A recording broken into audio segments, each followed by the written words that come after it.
Welcome to F&A, yeah, yeah. Welcome to F&A, welcome to F&A, yeah, yeah. Welcome to F&A, welcome to F&A, yeah, yeah. Welcome to F&A, welcome to F&A, yeah, yeah. Welcome to F&A, yeah, yeah. Shout out to Fred and AJ. Make no mistakes, got so many snakes. You know that they love, they wake and bake.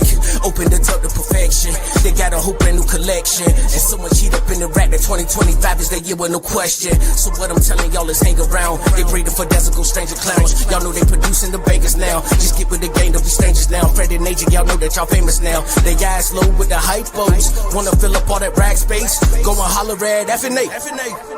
Yeah, yeah. Welcome to F&A. Welcome to F&A. Yeah, yeah. Welcome to F&A. Welcome to F&A. Yeah, yeah. Welcome to F&A. Welcome to F&A. Yeah, yeah. Welcome to F&A.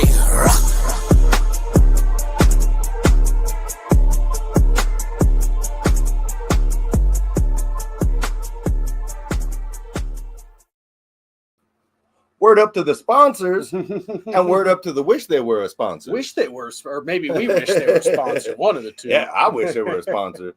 But mad props to MPX. If you don't know, that's banana bread. I can't. I got Proxima today. I got Proxima. I'll pop up for that because I'm representing. Oh yeah, yeah, man. MPX, you see it. Those things be hitting. Yes, sir. Yes, sir. I'm gonna go back and puff. No pass. I'm smoking by myself. Not smoke with nobody but myself. Nobody by myself. And going to the chat here. Look at this. First in the chat, Sammy, and look who I'm representing. The motherfucking bull, yo. We don't have a cow. We have a bull.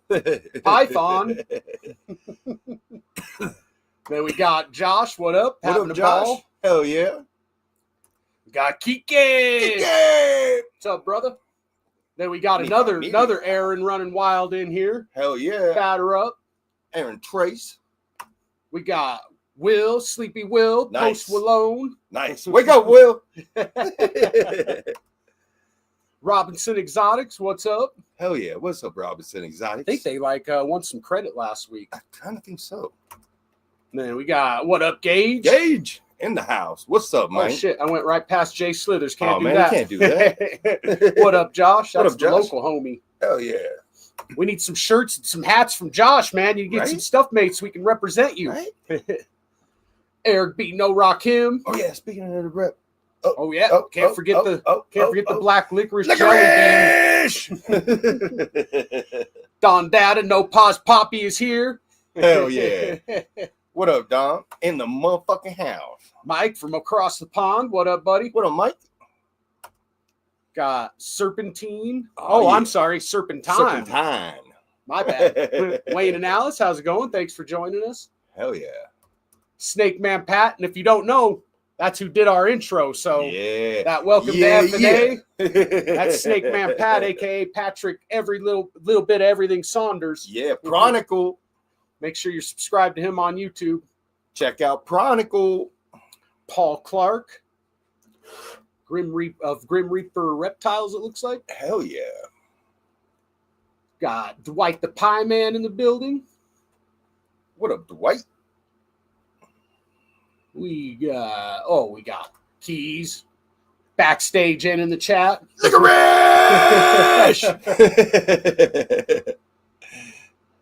Right on. I think that's pretty much everyone in the chat. Hell yeah. Thanks for joining us all. Hell yeah. Let's run that sponsor video real quick. Yeah. Good call. We own it. We own it. On it this time. Make sure you like him, people. Not every time, but this time. Banana Bread Royals demonstrates that taking risks leads to incredible rewards. Their work with Hypo is outstanding, and the way they combine it with their Wookiee line is truly unparalleled. The interaction with other genes like Blackhead and Stranger produces breathtaking, one-of-a-kind animals. Be sure to follow them on Morph Market and Instagram. The Cocoa Dude offers you 2 different types of substrate for your reptiles. You can go with the Black Label chipper blocks with thick chunks, or the ready-to-go Cocoa to Go. To get this premium cocoa, just visit their website at cocoadude.com. Static Morphs, an up-and-coming breeder, has been working quietly under the radar and producing some heat, most notably working Stranger and Chocolate into DG, Clown, and Pied combos. Go on their morph market today and see what they have available. Balls of Paradise is an up-and-coming breeder who is focusing on higher-end morphs such as Monsoon and Sunset, striving to unlock their possibilities. They also breed rodents for the southern Florida area. Please follow them on Instagram and Morph Market. Lindworm Exotics specializes in a multitude of reptiles such as ball pythons, dumal boas, coastal rosy boas, and false water cobras, to name a few. They are dedicated to providing the public with well-adjusted animals with superior quality. Follow them on Instagram and Morph Market. A journey of 1,000 miles begins with a single step. At Mantooth Captive Bred Reptiles, our motto is simple: live your dream. Proxima Reptilis is where you should get your first and next reptile. They're a family-owned business dedicated to providing healthy and well-adjusted reptiles. They specialize in ball pythons, domo boas, and BCI, to name a few. Make sure to check them out on Instagram and Morph Market. Grey Rider Reptiles offers genetic testing on a number of ball python morphs, just recently adding clown and cryptic. They have a super fast turnaround time, and in addition to genetic testing, they have some beautiful ball pythons on their Morph Market page. You can check their links on their Instagram.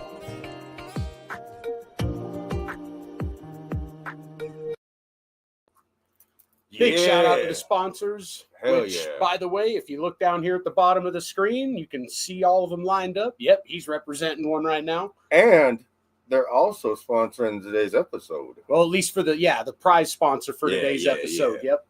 And if you could go make sure you subscribe to all these sponsors down here. Make sure you go subscribe on their YouTube, like their please, and thank you. Instagrams. And then make sure you hit that like button for this video too. And whenever you go Like over Eric there and said. subscribe to them, throw some whiskey bombs so they know where you're from. Yeah. Eric say 20 people viewing, 10 likes. Let's go. 10 likes. Come on now. What up, Blake? That's only half the room. Let's do this. What up, Blake? Oh, we got James in here now too. What up, James? What up, James? Mike and Melissa in the house. What up? Hell yeah. Shout out. And then there's this. If you're getting Cocoa to go or Chipper, use Whiskey Bomb 25 to save 25%. Absolutely. And if you're here in Colorado, hit us up because we're distributors. So we Absolutely. can help you out with that. Right. But I think we're going to go ahead and bring on the guest today. He comes all the way from Puerto Rico. His name is Ron with BBM Reptiles. What's up, Ron? What's happening, Ron? Hey guys, what's up? How you doing? Thank you very much for having me on here tonight. Oh, absolutely. Thank you for being man. here, man. Thank you. So for those that don't know, what does BBM stand for? I love it. BBM. BBM is an acronym of actually the series when I actually started working with ball pythons.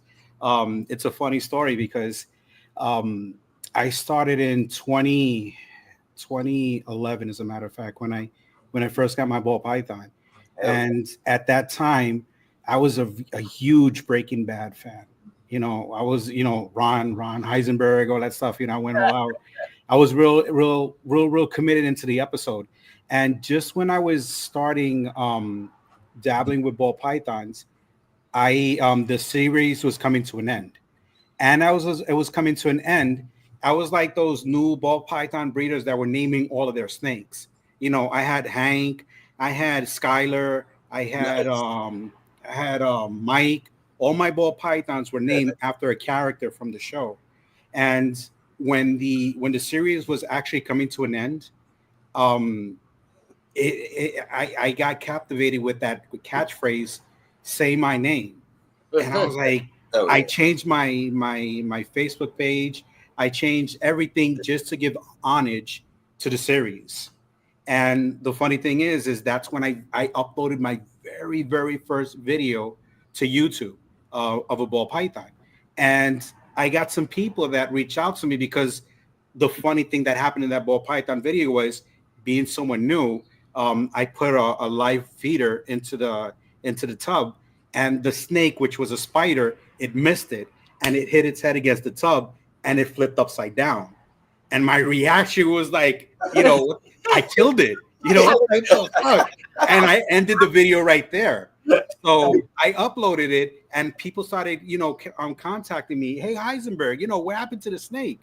And I was like, it's fine. It's nothing really happened with the snake. But the thing is that people were calling me Heisenberg, and I was like, you know what? Let me stick with that. So from there, I started playing with the logo. I started playing with the name. I started messing around with the design to basically emulate everything of the series. I got the flask. I got the color blue, which is basically everything there. The pogo hat that the snake is wearing. Everything is basically off of that show.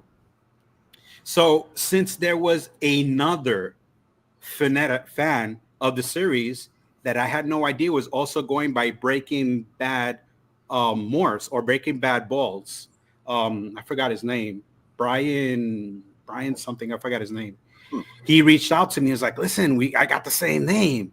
And I was like, dude, we just like the same shows. But you know what? Let me just shorten it out. And then I put BBM.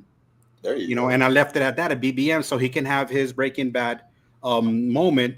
And obviously he loved the shows. He wants to keep the name. And obviously I like the show also. I wanted to do the same thing. So I abbreviated it. I just basically put it BBM. That's how it happened. That's why you see the teddy bear in the back in most of my videos and stuff. I'm real dedicated into that, into that show. So it was a great show. Oh yeah. It's one of the few shows I feel like they ended pretty good too. Like a lot of shows they kind of miffed the endings on, and I thought they ended that one pretty good. Yeah, and like I said, I mean, like it came to a point that I ran out of characters to name my snake. So I was like, you know what, forget it. this is a redhead, this is a calico, and this is a spider. Then it got out to that point. So back then when you started, like what genes did you basically start with?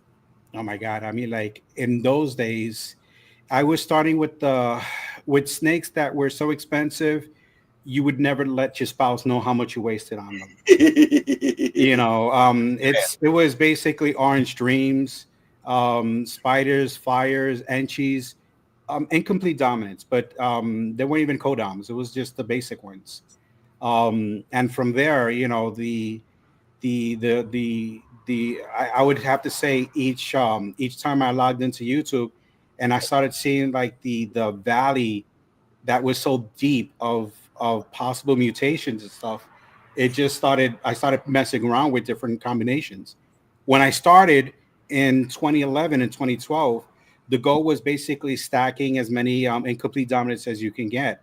And, that was the dream at that time. Right. And as time progressed, I slept on the recessive projects. So I'm a late bloomer to recessives, but I have my stock of multi codoms or incomplete dominants in my collection. Hell yeah. Which actually comes in handy whenever you go to put stuff into the multi-recessives, because you got 3 or 4 genes in one snake, and then you can just get 3 or 4 genes right into that project. Yeah, and even with that, as time goes by, you a ball python, especially as a breeder, it only has like a 3 or 4 year shelf life. So it's you only can have it that long. Pretty much, yeah. Do you tend to sell more snakes at shows or like Morph Market or Instagram or YouTube type? Anything and everything. Gotcha. I'm not limited to basically. I mean, like I like to post things on TikTok. I post things on Instagram. I do have a Morph Market account. I do vend here locally. I have not had the chance to vend stateside.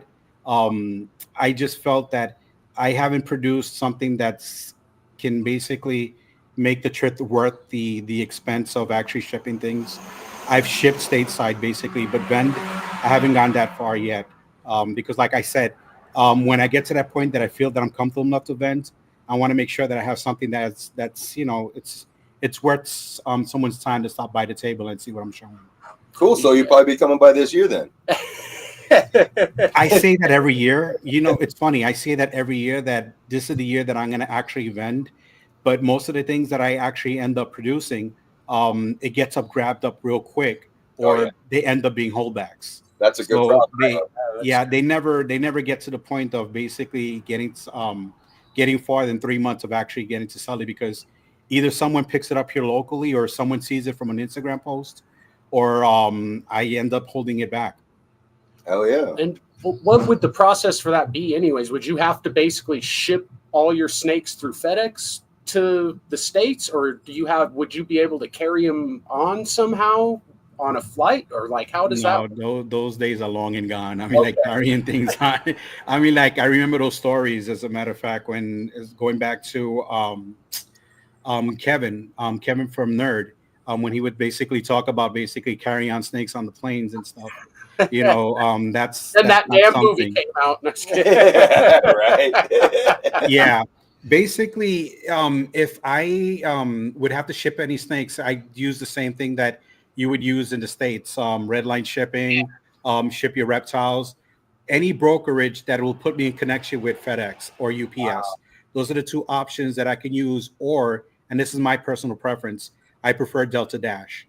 That's another option that's my main priority is shipping.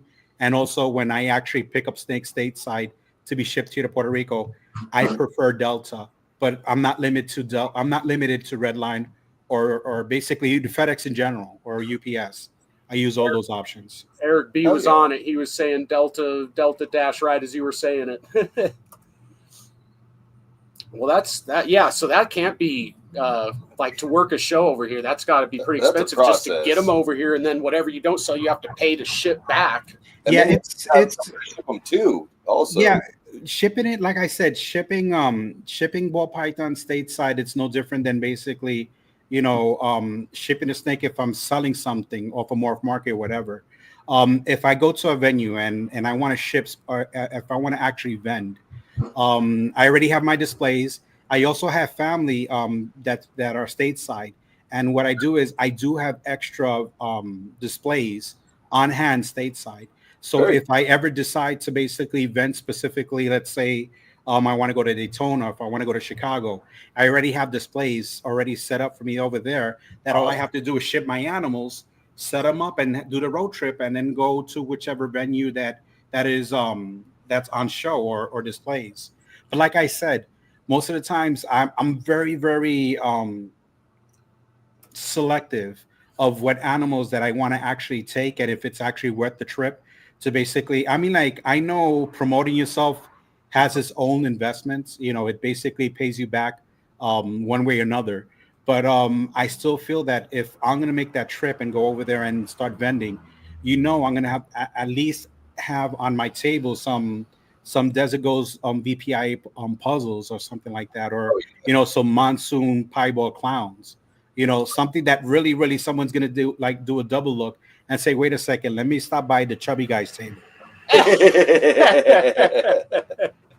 I would stop by anyway. I'd be like, wait a minute, that's fucking Ron? Holy shit.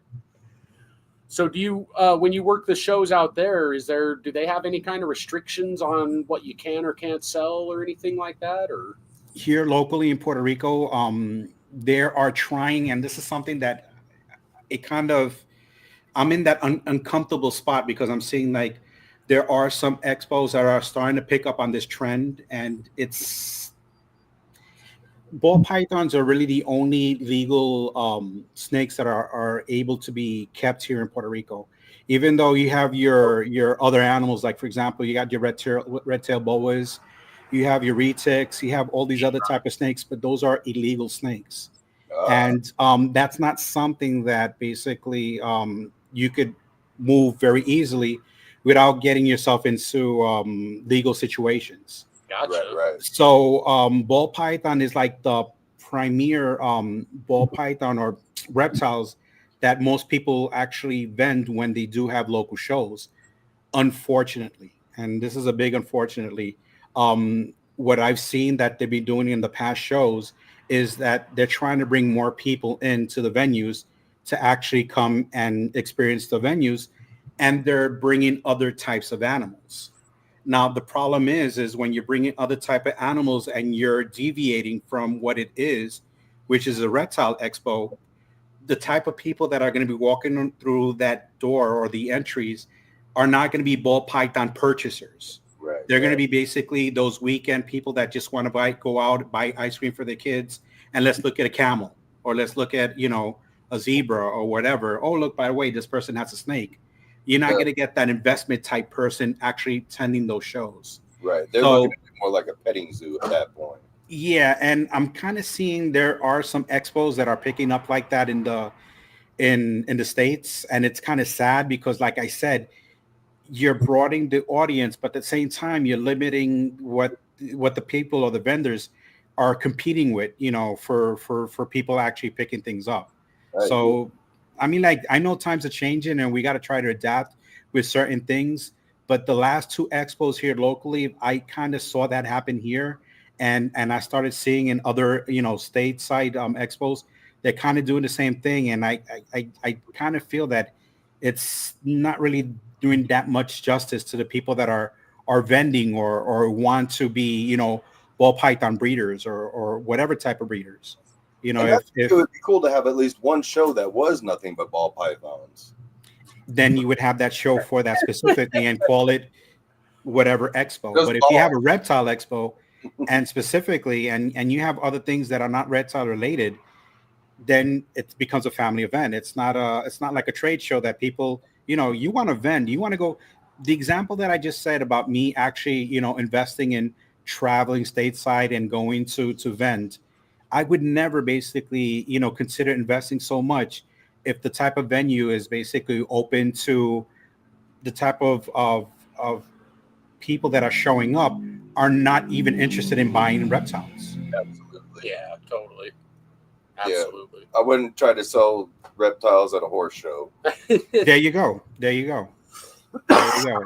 So I mean, like I do, for example, besides reptile show, every time there is a different kind of agricultural event here locally that they are showing different types of animals, I like to display the ball pythons that I have because, like I said, in those events where we're creating awareness that these are pets and they're basically, they're not dangerous, they're not venomous, they're not anything like that, and it's good to have, and people in that type environment, well, they're gonna see and they're gonna check, but those are not the people that's gonna look at my table and say, wow, you have a puzzle hypo genetic stripe.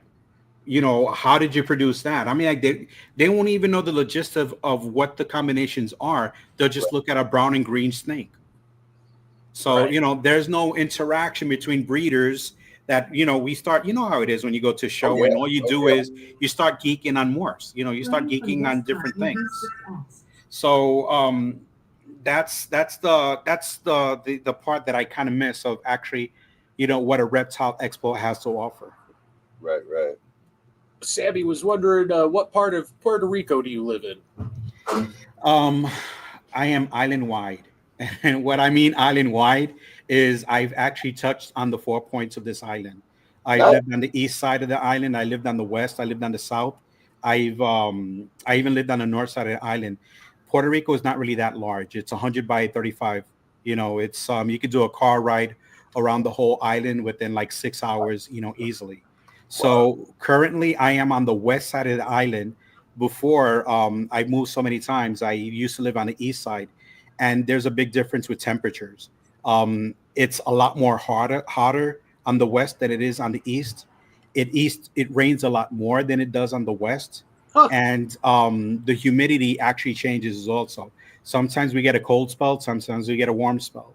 So I have to acclimate these animals every time I do up and move. But currently right now I just recently purchased where I am right now, and I'm not moving from here. So I'm working on acclimating my ball pythons. And believe it or not, that actually affected me a whole year. So I'm actually starting all over again breeding this new season. Well, hell yeah, let's make this a great one, man. Right. Do you know Kenny Aponte, any Carnage or Nanny in your collection? I do not have any Nanny or Carnage in my collection. And as a matter of fact, if I know Kenny Aponte, he was the first person that sold me my very first snake in 2011. Oh As a wow. matter of fact, I met Kenny off of the classified sections. Oh, You cool. know, yeah. I had no idea who he was. He was just a random posting that I saw when I was looking to buy a ball python, and by chance it turned out to be Kenny. Nice. In those days when I started, there was large. I mean, like big time breeders here locally, Wow. and they were all known and respected within each other. I was just basically someone starting out. So Kenny being one of a lot of people that started me in this hobby. And basically, I'm happy to say that Kenny is still actively active Yeah. versus the other ones that when I started, that they're not as active. So I have to say now there are like, I would have to say a handful of people that are still within Kenny's generation that are still active, today.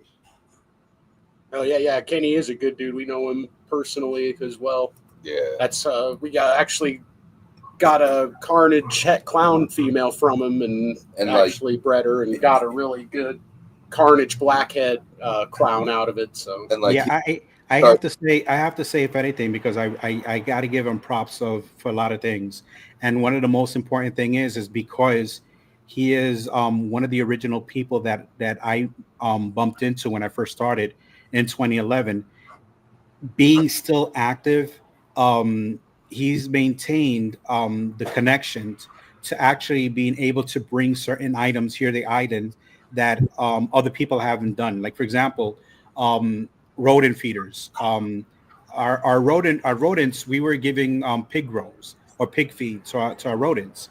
okay, Kenny was able to actually get FRMs, and he was like one of the breeders that started importing rodent blocks here to Puerto Rico. There's three other local people here that import rodent blocks, and with rodent blocks, that actually helps out a lot because we don't have to actually rely on dog food or low quality diets for the rodents that we have to feed back to our snakes. Right. So he being consistent as he was, and he has still been.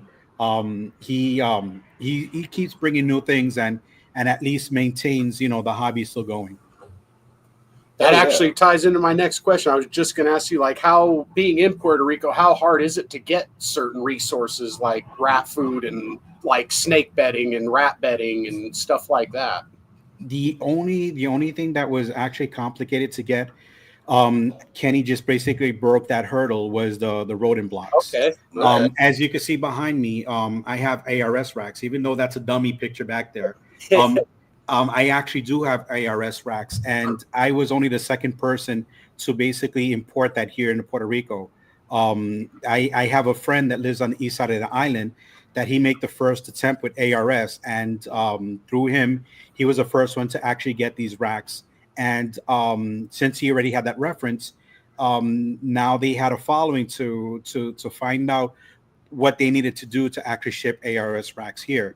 So I was able to pick up ARS racks, do that other breeder, basically, breaking it up for everyone else. Exactly. As far as like bedding and stuff like that, that's basic because there's a lot of agricultural zoos and events here. So we Okay. get pine bedding, aspen beddings, that's basic here. And everything else, we just work with what we have on the area. And as far as animals, it's not that hard as picking up a snake as it would be basically living in anywhere in the states. Super cool. Okay. Do you breed your own rodents then, or do you have Yeah. some? Okay. Yeah. With the amount of snakes I have, I mean, like I'm not a frozen thought guide. I tried that once, but That's throwing out 300 rats a week is not easy. yeah, You that's know, time consuming, man. We were the same way. We were frozen thawed for the longest time, but Even though we were making our own, like we were still yeah, frozen thawed. yeah. But yeah, like, I breed my own feeders. I breed my own feeders. As a matter of fact, I had to fine tune it so much that right now, because where I live, it's so hot. In the summer months, we island wide there's a shortage of rodents because the summer months are brutal, and it's hard for the rodents to reproduce. Right. So I had a custom built my rodent area, and I have it fitted with AC and a vent fan to basically circulate the air but maintain the temperature within 76, 78 degrees year round. Hell yeah. So doing that, basically, it shoots up my electricity costs because I'm circulating the room and maintaining it cold, especially winter months, but I don't have a shortage of rodents. Exactly. When everyone else is short because of the summer months, mines are producing like it's winter for them. Yeah, and supply and demand, so you could probably charge a little bit more for them during that. I wish I did, but I don't have enough because I'm a holdback person. Gotcha. And because I'm working so many multi-recessive projects, the problem with working multi-recessive projects is you need to hold everything back Yeah. because you don't know what is what. So until shed testing starts working to your benefits, you have to hold back as much as you can. Because then again, it's not the point of only shed testing, but you got to work with the odds. So, Yep. you need more snakes to hit those odds. And once the odds are in your favor, then you can start trimming the fat. Yep. So I never have enough basically to supply anyone. Even though I try to, I really do, but I can't. And then basically continue working my own projects. Yeah. So what kind of snake bedding do you use? Just out of curiosity. I played with everything. I mean, like ever since I got these ARS racks, the first thing that came to my mind was, cocoa husk, and it's not really that hard to get it. I mean, like I know, the first thing I did is I hit up Amazon and I got Reptibox, Reptichips. Reptichips is pretty expensive, especially when you're buying it through Amazon. Yeah. Instead of a distributor.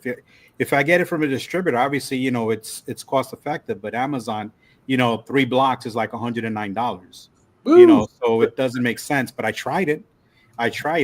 And after I did cocoa husk, I started going to Home Depot and I found cocoa peat, and I started using cocoa peat. After I found cocoa peat, I got in connection with a person that had a nursery that basically, he works with plants and stuff. So he was actually selling me cocoa blocks, and I was getting cocoa blocks, $12 a block, Oh, Nice. which nice. was exactly the same. I mean, I'm looking at it, it's no different than Go for Cocoa or any. It's no different. It's the exact same thing. Speaking of cocoa, shout out to the chipper. The only problem I was having was because I have so many tubs. I have at least my God, I have at least 500 tubs. 500 tubs. When cleaning comes to basically, changing out those cocoa husk, I was getting issues with the local sanitation. And there was times that they weren't doing me any favors because even if I was dividing the weight, 300 tubs of refreshed cocoa husk, it weighs a lot. So even if I was, it's biodegradable. I have a lot of land in the back of my yard that I could start spreading everything around, but it comes to a point that's there's still too much. Yeah. So I changed that out and I went back to old school, which was basically Aspen. And then from Aspen, I went back to newspaper print, And what I do is I change Aspen when my females are nesting. I'll put them on Aspen. When they're off nesting and they're breeding, then I'll put them on newsprint. There you go. Newsprint or paper towels. I don't know. Yeah, and you guys probably got optimal like humidity issues there. Yeah. Right? Yeah, that's the thing about living here on the island is like it's always humid. I joke around this a lot. If you ever been to Puerto Rico and you the first thing that happens when they open that plane door is that the humidity smacks you in the face. You feel that humidity. So you could put Aspen, you could put newspaper. You're never gonna have a dry shed. You're never going to have a snake that's shedding in sections and stuff because the humidity is always around 70 to 80%. So it doesn't matter the bedding that you're going to use. The only main concern is, and this is something that I was having more, was when I was using cocoa husk. I was creating an excessive humidity because the cocoa husk basically what it is it absorbs all that humidity. So I would have like a rainforest on the top of the tubs, Gotcha. of the area. So that's another reason that I had to switch that out. It didn't even matter if I put the cocoa husk dry. Not even just breaking it up and put it dry, it would still build up a lot of condensation on the top. And That makes sense. I've heard the same thing from breeders in Florida, and apparently a lot of them like to use cypress. Apparently, it works better in more humid places. Yeah, I mean, like I've ever since I've been, keeping ball pythons, I try to reach out to everyone, all over the world. I mean, like I have friends in Malaysia, I have friends in Indonesia, I have friends in Russia, I have friends in so many areas, and I like to go over what their setups are, and I know breeders that actually have their ball pythons on cloth towels, and they're breeding with no problem. So basically, I guess if anything, just as long as you acclimate your ball python, well enough, they'll do what they're gonna do. Yep. As long as they got that hot spot and they feel safe, Yeah. If it works, you ain't wrong. That's what it comes down to in my book. Yeah. Like everybody wants it to be A plus B equals C, but there's so many variables, you just can't do that. Like find somebody who's working the animal in your area, see what they're doing, try that. If you don't like something here, try to change it, see how that affects it. Like just listen to your animal. Something that always caught my attention. As a matter of fact, you guys in Colorado, so you already know what I'm about to say. I remember those days when I used to watch Garrett the Myers videos, and he would basically in the dead of winter, he would just open up the door and you see the snow basically in the back, like literally covering the door, and he would take buckets of water and douse down the floor just to basically raise up the humidity. So if he is making or playing around with a controlled environment to have a working breeding season, and I'm seeing breeders in Russia where it's snowing, and I'm seeing breeders in Indonesia where it's dry as heck and it's raining, or if I see farmers in Benin, in Africa, and how they're working their farmings and they're still having a season, the idea is try to work the best way you can to figure out what is the best environment for the ball python to feel comfortable enough to basically reproduce, and they'll do their own things. Yep. Exactly. Yeah, definitely. What else? Oh, yeah. What are your favorite genes you work with, like incomplete, dominant, and recessive? Gosh, I gotta say, basically, my favorite recessive gene is lavender albino. I haven't worked it as much as I wish I could have, but lavender by far is my most favorite, and it has so much potentials. And it might seem basic to a lot of people because lavenders, there's been so much that you might think has been done with it, but it's adding on those additional combinations with lavender. For example, puzzle lavenders, sunset lavenders. I'd have to say monsoon lavenders. There's so many different combinations that lavender still has a place, that I feel that I could still work with it. So that's like my favorite recessive right now, out of everything else. And if we go with incomplete dominance, I'd have to say that black pastel has always been my favorite. So I failed when I started working ball pythons, and I got actually I was sold the black pastel and ended up being a cinnamon, and it wasn't the type of black pastel that I really wanted. So that I lost a few years, thinking I had a specific gene when it wasn't. So I went and I got into the Barnhart line black pastel, and now I'm basically restarting everything in my collection to be specifically focused with Barnhart. So I'd have to say the two genes that I'm working with that I have to say are my favorites is, like I said, lavender and Barnhart, and incorporating in the genes that I already have in my collection. Oh yeah. So is this your full-time job, or do you do anything else to make more income, or does the snakes and rats? You might see me here and stuff like that. I'm retired basically. I've been retired for about 8 years. Before this, I used to work for the airlines. The sad thing is that when I was working for the airlines and I had the benefit of basically traveling worldwide, ball pythons wasn't on my radar. If it was, my reach would have been a lot more bigger, and even my experience in all this would have been a lot more fruitful, because I would have I remember the jokes a lot of breeders were making when we first started, that everyone wanted to go to Africa, or everyone wanted to go to Ham, or everyone wanted to go to all these different places, and that would have been bucket list for me to check off that I would have went to, having been working for the airlines. But I had an injury, and because of that injury, basically, I was forced out of the airlines, and I'm fully retired.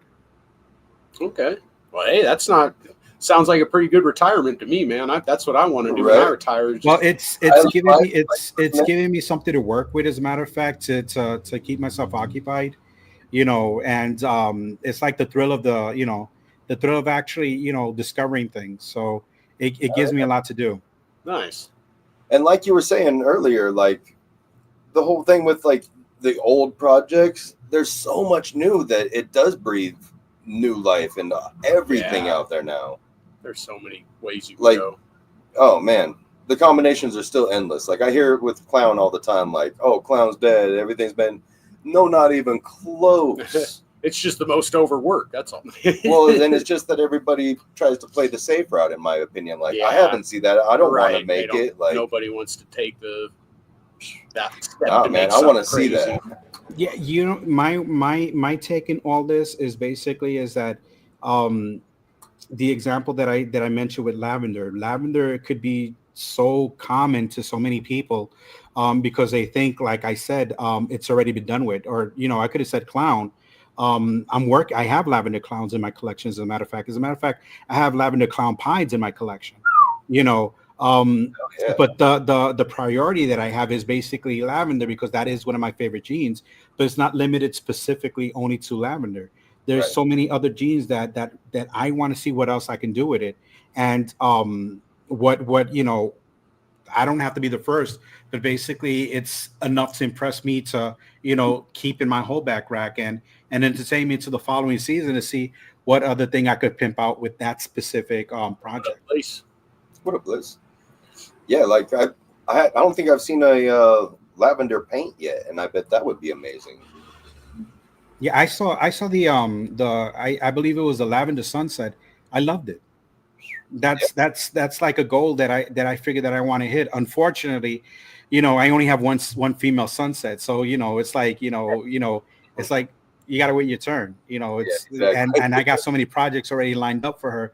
By the time I actually do think about making a lavender sunset, I'll just buy it, because it makes no sense to me starting from scratch, Yeah. with that specific project. Yeah. Definitely. By the time her dance card is empty, that project's already going to have a lot of stuff in it. So Yeah. that's a good way to put it. I like it. How many clutches are you trying to shoot for this year? Wow.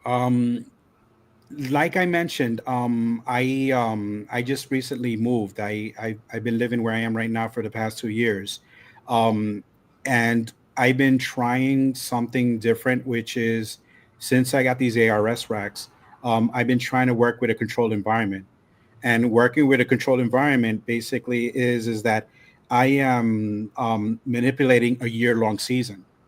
Now, to be able to manipulate a year-long season, that's at least a 2-year minimum of acclimation that the females they have to get to, and not only the females but the males. So for the past 2 years, I got like 4 clutches or 6 clutches when I have like 70 females available.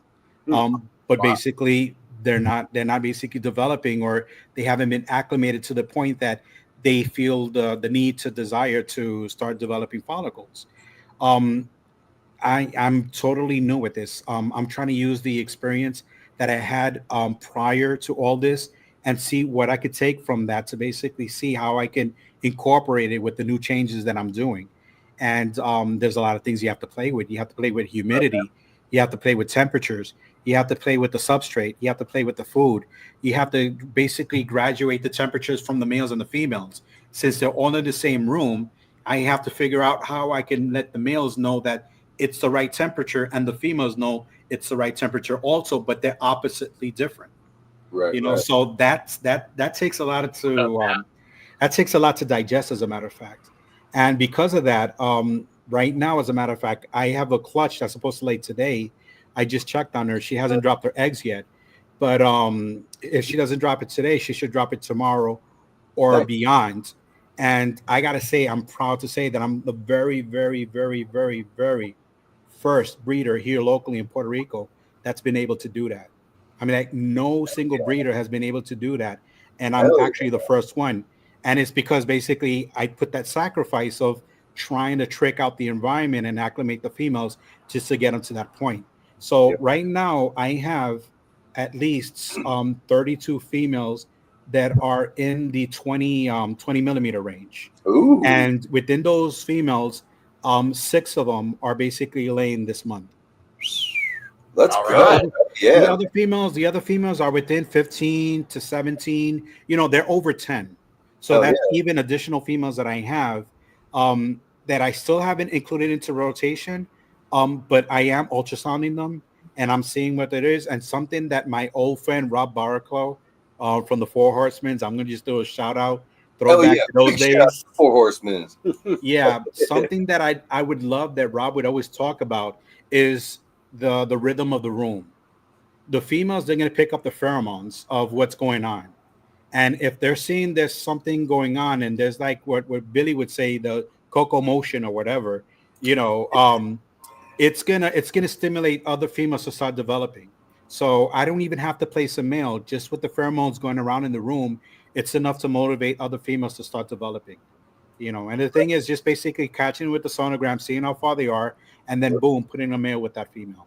That's pretty much the way we've been doing it now too. And like you said, that persistence it does pay off. Like, it's hard to try to get everything to go on a non-season, but once it starts rolling, man, like we're constantly ultrasounding and it's like, oh, okay, we got to think about something to do with this girl. Okay, now this girl's up. Okay, now this girl. Okay, now these 3. Like, yeah, and the good thing with that is that it actually gives me it helps me work with projects that typically I would have to wait a following season to work with. Like, for example, if I have a puzzle project that I want to see and for some reason I can't get that male to lock with her, or that female just doesn't want to develop because of the time of year it is, and I started in January, in November she'll be developing.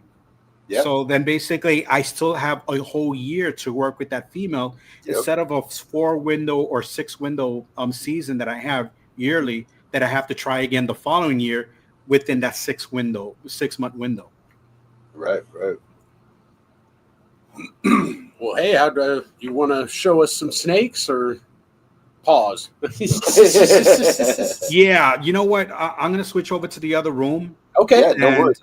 If you want, take me off camera so I can switch on the other side. Absolutely. And I'll start to pull out some snakes over there. All righty. All right. We get to see some Puerto Rican snakes. I don't know if they're going to look any different. I'm sure. I wonder if they're going to have accents.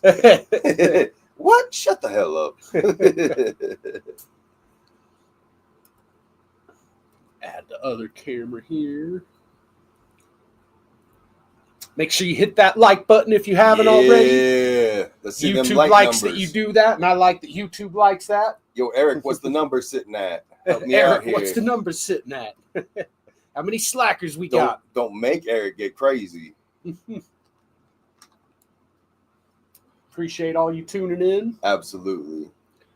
We'll show some snakes here for 20, 30 minutes, and then we'll do some races and get ready for breeding for the future. Yeah.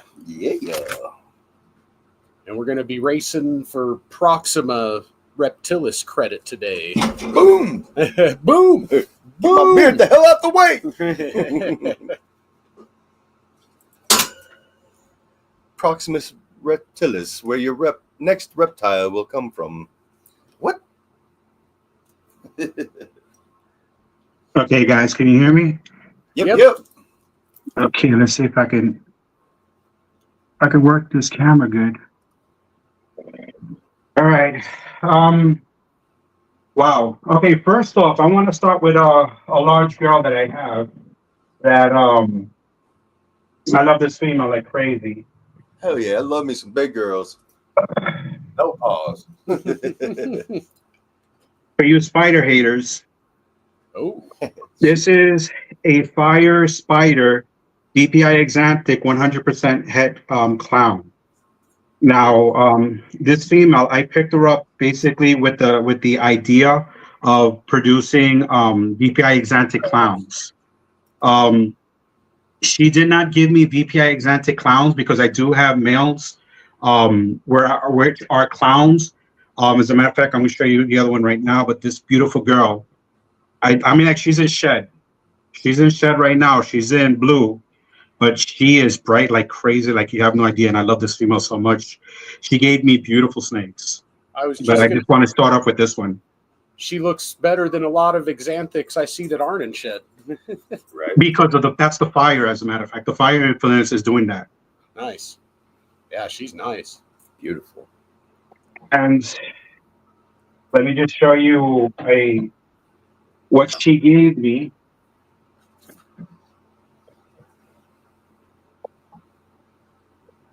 She gave me this girl right here. Ooh. This is fire spot nose yellow belly clown het VPI exantic. Nice. Oh yeah. And besides this girl, the chunky girl,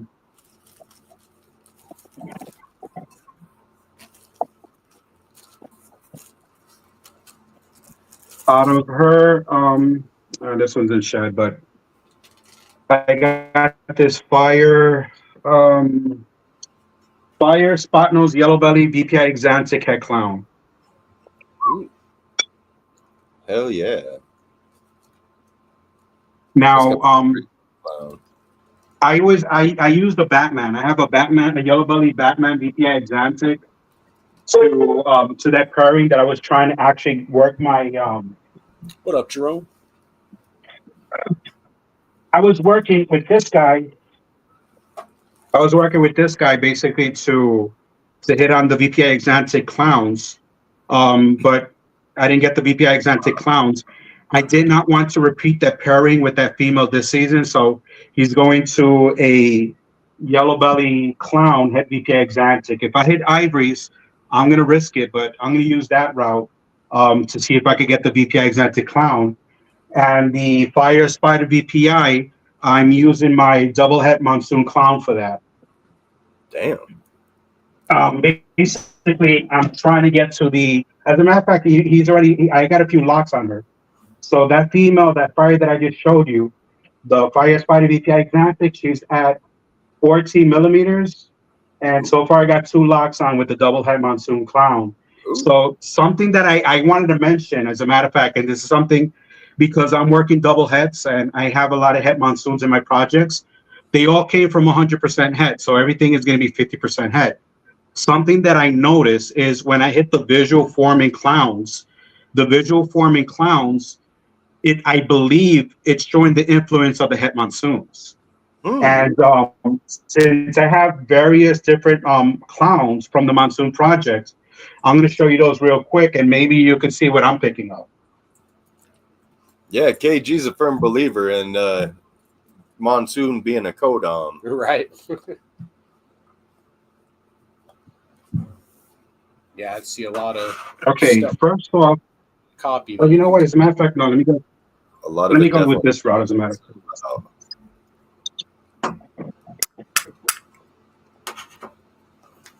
Let me show you 2 different clowns. Okay, this is basically your normal clown, you would say. This is a double head, as a matter of fact, but it has nothing to do with monsoon. But I just want to give you a clown here for reference. This is just your regular clown. This right here is another clown that I have. That's Pos Het Monsoon. Now, the difference between the two, this one obviously it's carrying the influence of the lavender albino, and obviously it's in shed, but the lavender albino will make it a lot more brighter, even though this one is bright. This one is a Pos Het Monsoon, but there's no indication in there that I would say that it has anything to say besides the breeding that I know that I bred was from a monsoon pairing. So this is just a regular clown. As you can see, there's nothing different from the other besides the color. But the other clown that I have that is het monsoon,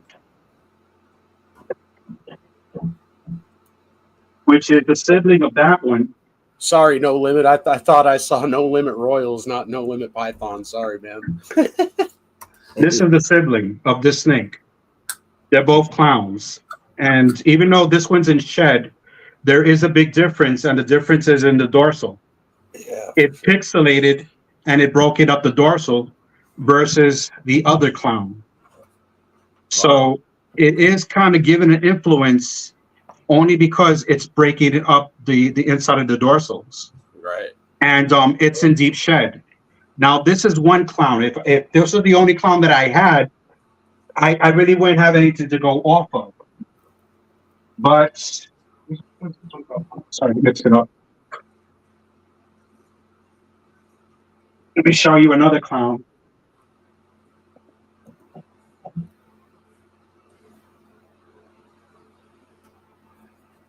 As a matter of fact, this one's also head for Desert Ghost. So this is has a head Desert Ghost clown, and I'm pretty sure it's head Monsoon because of that.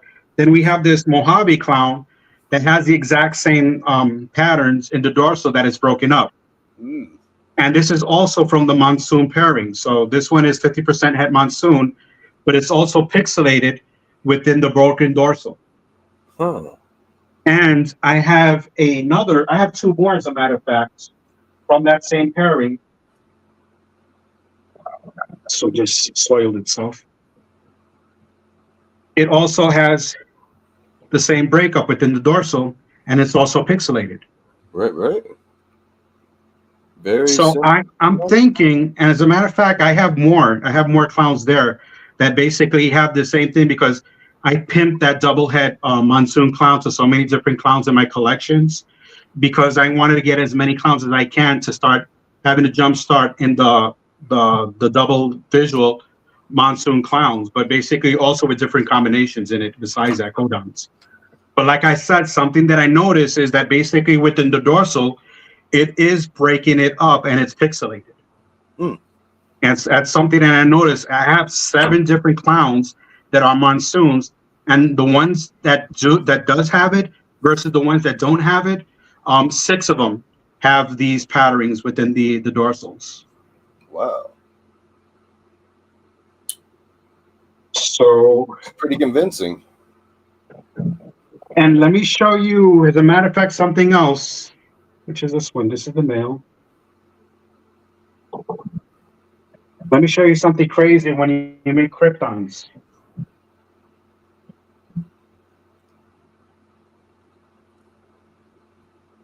Obviously, I'm shooting for Desert Ghost Monsoon clowns.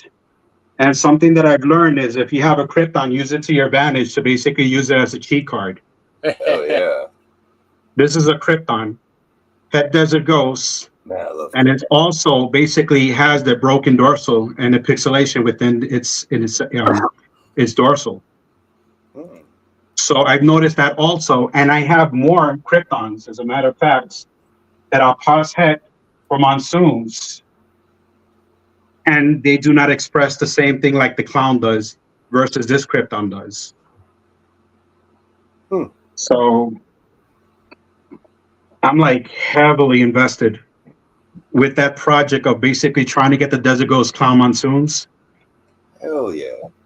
So that's something, because the cool thing is when you have a lot to go by, you can start basically pulling and starting noticing different things versus just only having one snake to basically, try to make a judgment off of. Exactly. Because with one snake, you're just kind of like throwing stuff at the wall, like, okay, well, this looks a little different. This looks a little different. This looks a little different. Whenever you have that group, you can be like, okay, all of these have this marking. All of these are doing this look. And that is huge. Yeah, and like I said, I mean, like I didn't catch it at first, but still I started making more and more of those clowns. Right? What up, Joe? Yeah, what up, Joe? Now something else. Let's see, something else that I love that I have here. Let's see. Oh, I mean, like, where are you?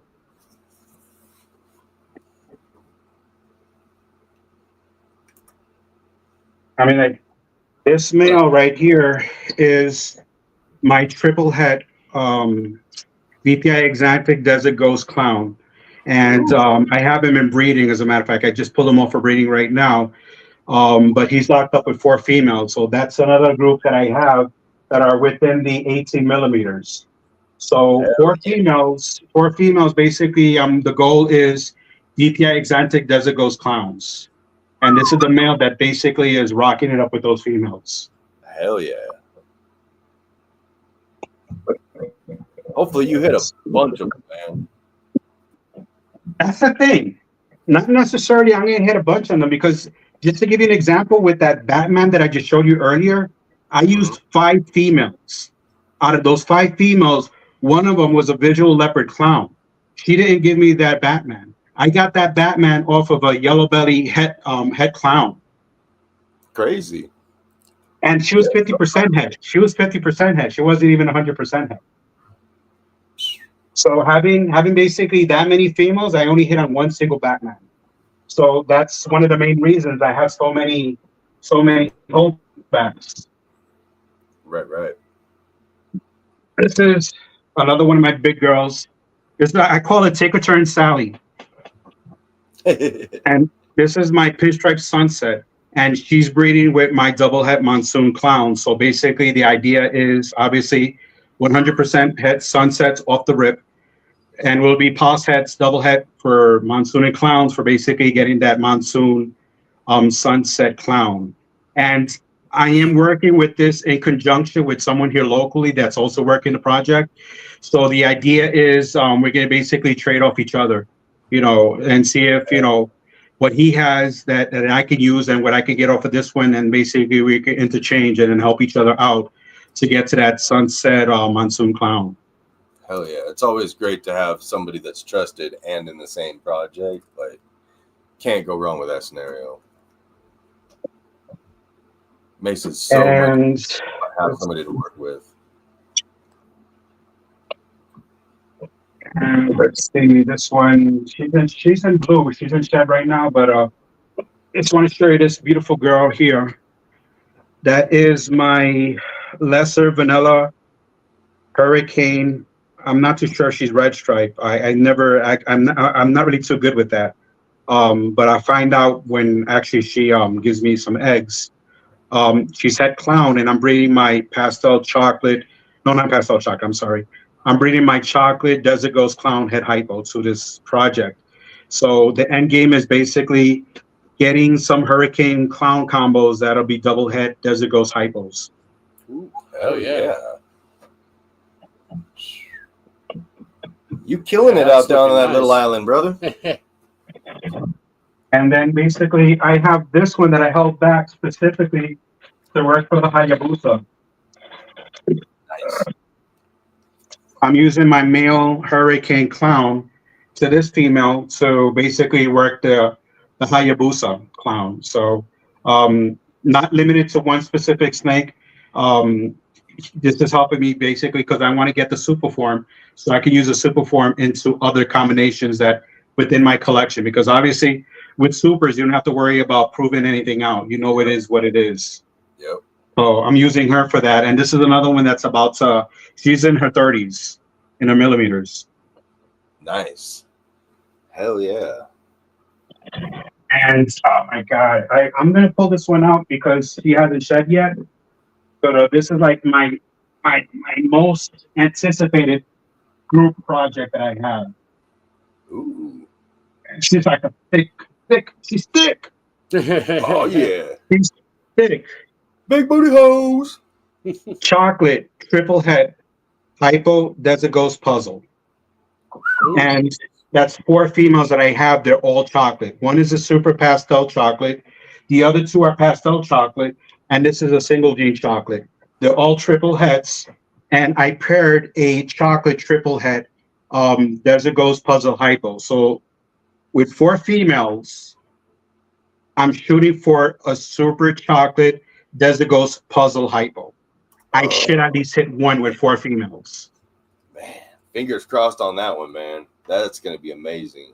Right. Let's see. Oh, yeah. Well, let me pull this guy out. I mean, like, he's in shed. There's not really much It's not the most beautiful of snakes, but he's in gray. But my chocolate Desert Ghost Clown. Ooh. This is head hypo, Nice. Damn, dude. and his brother, super pastel chocolate hypo clown head Desert Ghost. Damn. Hell yeah, man. Get this out the way. See something else that's around here. It might be basic, but I just love the way it looks. I mean, like I fell in love with it. I mean, like it's like the perfect example. And I know basically, Frick, Hurricane, Blitz, and all that stuff. It's fine. They're all the same thing. But God, just a simple Hurricane Clown. Oh man, hell yeah. I mean, like nothing else, just Hurricane Clown. Call it Blitz, call it Tricks, whatever you want. It's crazy. I just love it. That is a great example. Yeah, Hurricane is hard to mess with, especially one like that. Right? And she's chunking up because I am trying to get her as big as I can, as quick as I can. Right. And obviously I'm a little bit behind on my dreamsicles, but I'm working with every possible combination. Acid Yellow Belly had dreamsicle. Damn. That's nice.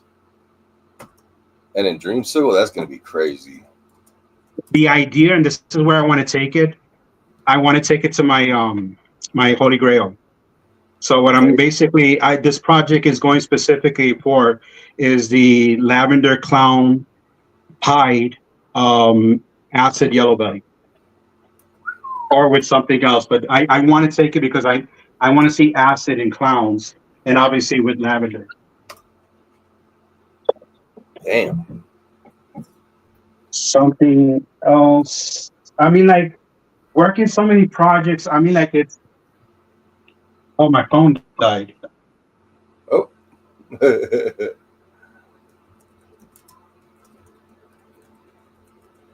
It's still coming through. I think it's froze up on that picture. Gotcha. Yeah. So I'm sure he'll pop back in on the other camera here or something. Fred's over here trying to input y'all's informations and stuff. Yeah, for these races. Just died on me. Yeah, no worries, brother. No worries, We I'll figured just you'd be take back. That Yeah. phone died on me. Hey, it's all good. We're probably getting close here to running some races anyway. Dude, I'm amazed by your projects. I Right? thought you were gonna have like limited things you could work with being on an island. Like hell no. I'm sorry? I thought that you were gonna have like smaller projects, like but shoot, man. I thought just because working on a little island you were gonna be limited, but that's far from the case, man. I gotta say, there's always something in here, to play with. There's more than enough to play with. Right? Yeah, man, you got some killer projects going on. I Yeah, can't. and my phone died on me, and I'm sorry I couldn't actually go through even a quarter of what I had in there. You're Hey, good. no worries. That just means we gotta bring you back sometime, right? Right?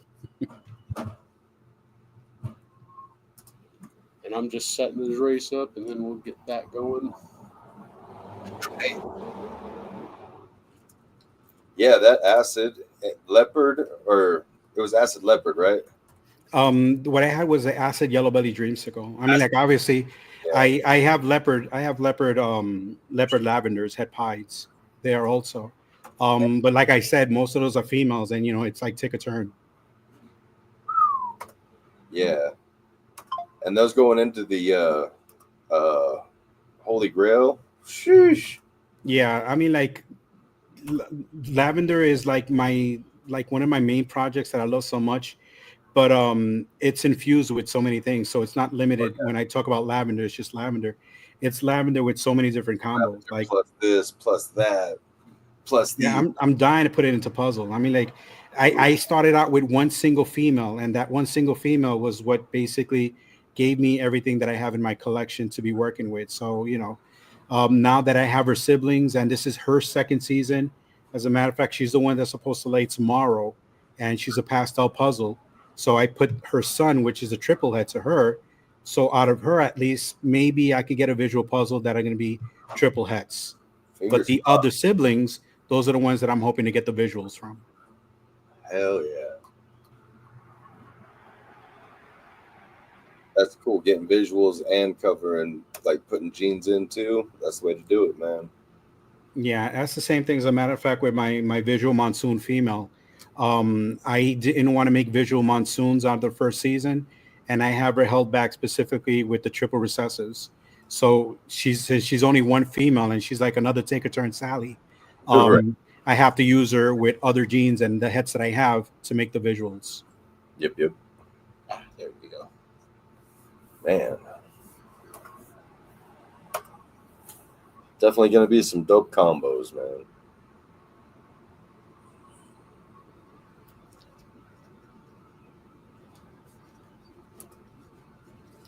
Hello? Are you still there? Yeah, he's still there. I'm here. I just lost all my. I got it now.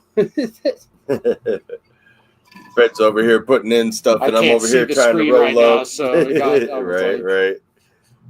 Okay. Jason.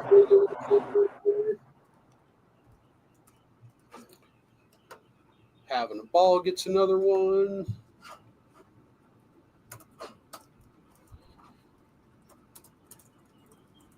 Yeah, I see you. I've seen you do videos from a couple different places outside on the island. Man, I gotta tell you, I'm jealous.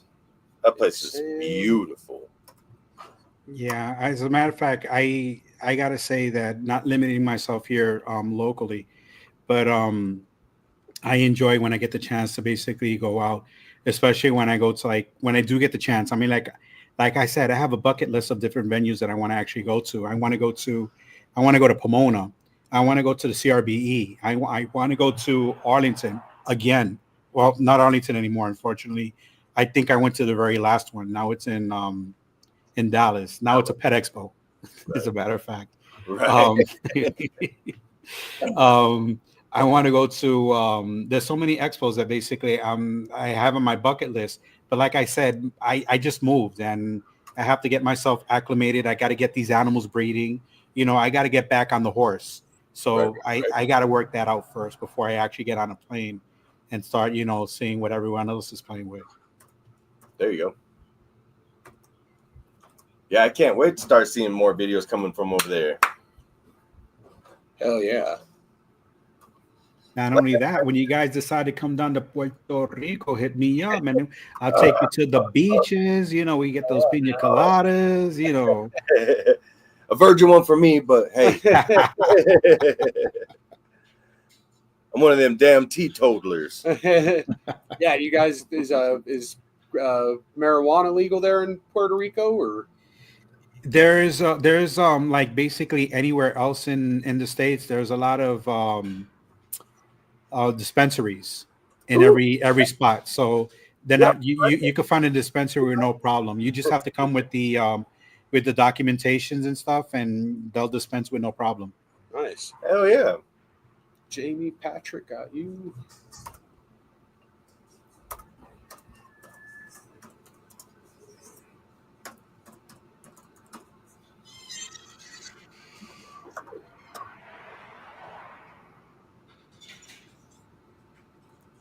I think it was like one of the last videos of yours I saw. You were just standing against the beach, and I was like, man.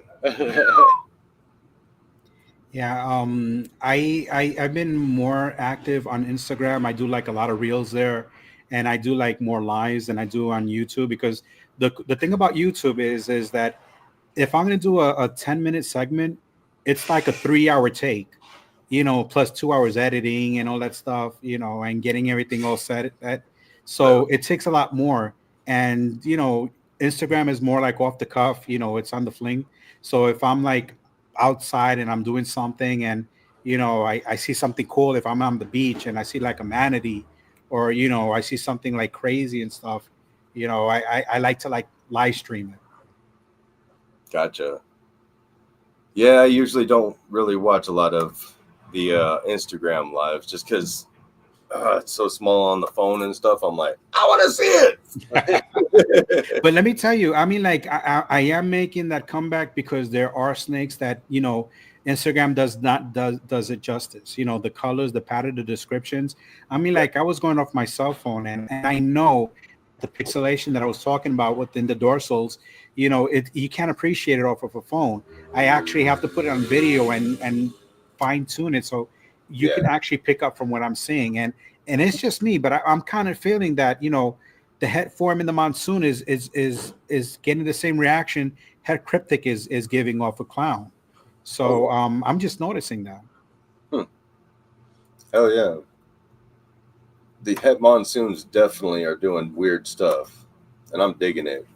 Like even in Pied, like I really like the way the het looks in Pied. Like the visual, I'm not the biggest fan, but the hets, man, they're looking killer.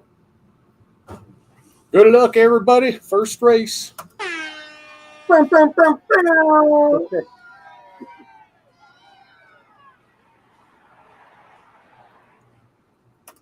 KG voice. Monsoon is a codom. Right? Don't give me that shit.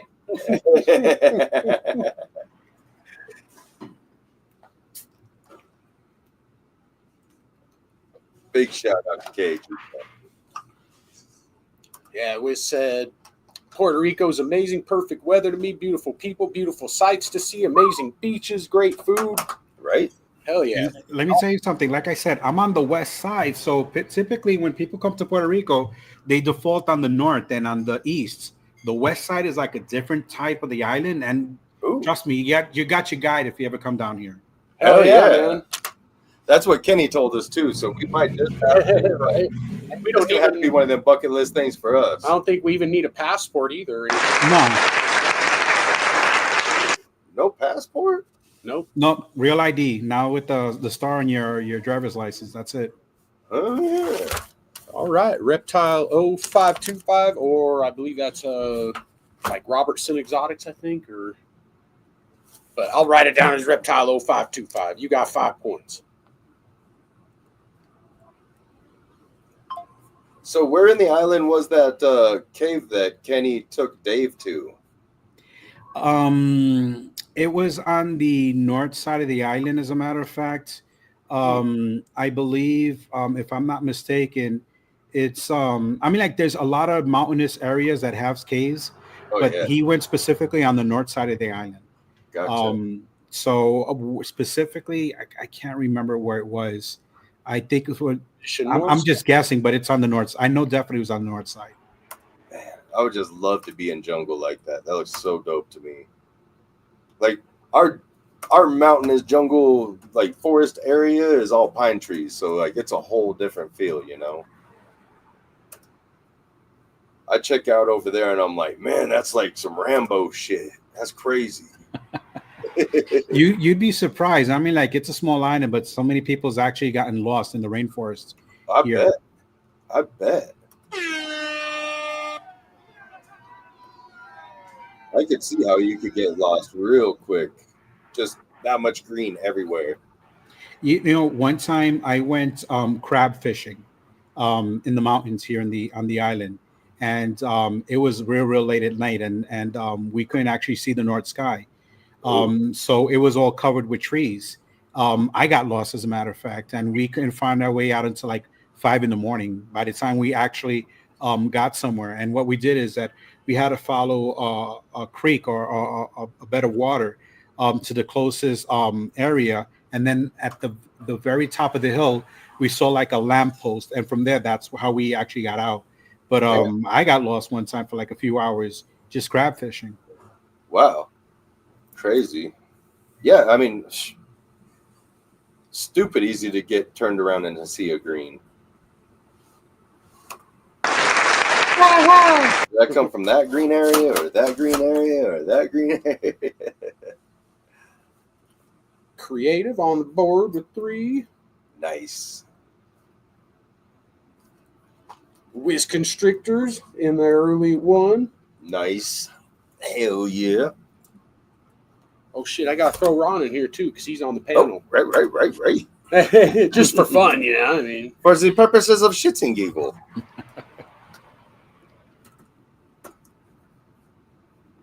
make sure no one else commented on that video for Elias's video here. Nope, nobody else knew. I'll go ahead and drop that in the chat too again. Right. Here's the link if you guys want in the race. Here's the link. Just go put hashtag whiskey bomb or put the emojis or whatever. Whiskey Get you in the bomb. race. Hey, Eric's, how's them lights doing?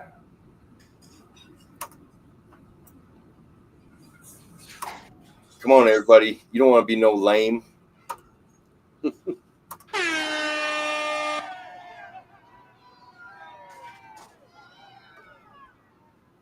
Who keeps tripping my robot? It's probably Nikki. You already know. Nikki don't play.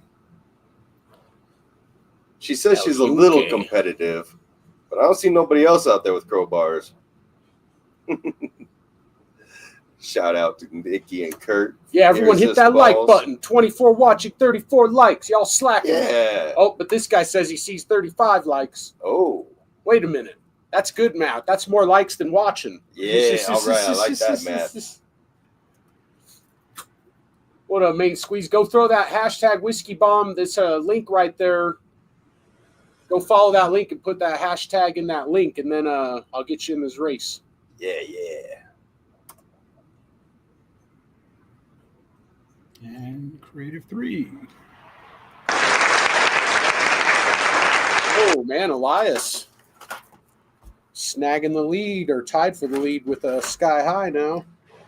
Hell yeah. Oh, Bone Daddy. Vinny. Big shout out to Vinny. His Darth Vader mask for cleaning rats. Stan, see a serpent's on the board. With Stand the damn fan. From desktop UV6 ask.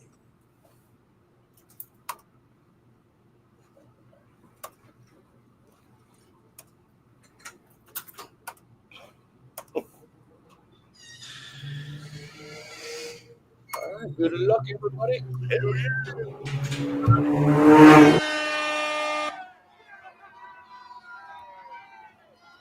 Hey. Elias, yeah, I finally won. Nice. JNS Tamro, it's got like 5 of them and they all suck. That's Oh, you got 1/10 of the robots, man. right. If it seems like we're showing our Patreon favor, you're damn right.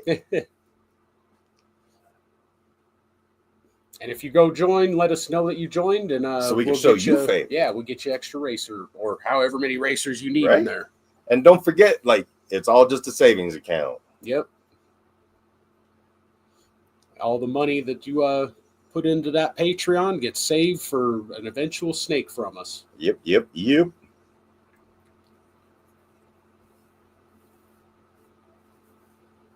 So if you enjoy the show and you like the projects we're in, Damn, Vinny winning. He's never even in the chat. But he a Damn. Patreon member. He a level 3 Patreon member, so we still Right. love Vinny. right?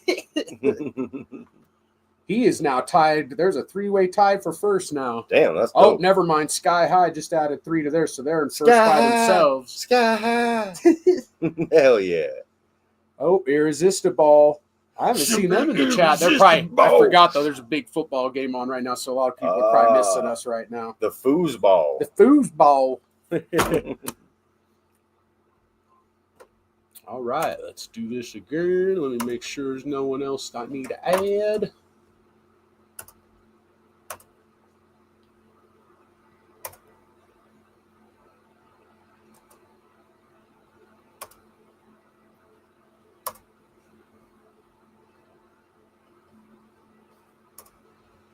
Good luck. That sounded like the Spanish version. It kind of was. It was like a little bit of a mixture, I guess. Multicultural. It's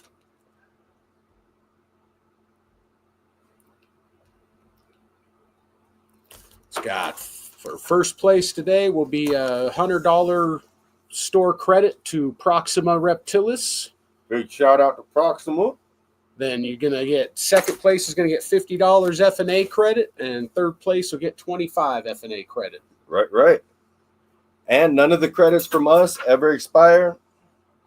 Same with the Patreon credits, never expire. Oh man, Big Sam, there's a Patreon member. He's getting ready to get a couple spots in this one if people don't step up. Right. Uh-oh. That's having always a funny ball. when someone gets multiple spots. Having a ball on the board with 5. Shout out to Josh. Hell yeah. He working with some heat. Definitely. Got that nanny. Dan Bala on the board. 3. And Jay Slithers. All right, Jay Slithers on the board. Hell yeah.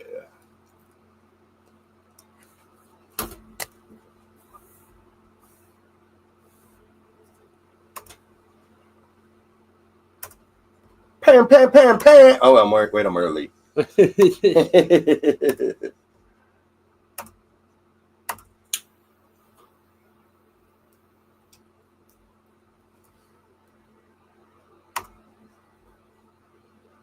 All right, good luck.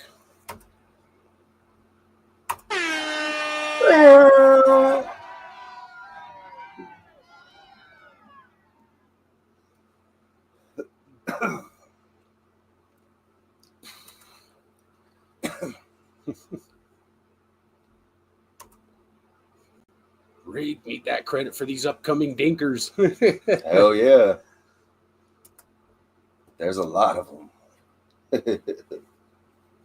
I think we're probably going to try to work them like 3 or 4 a year, then try like another 3 or 4 next year. Like, see what works out and then start working them hard. Maybe. I don't know. Something. It's a lot.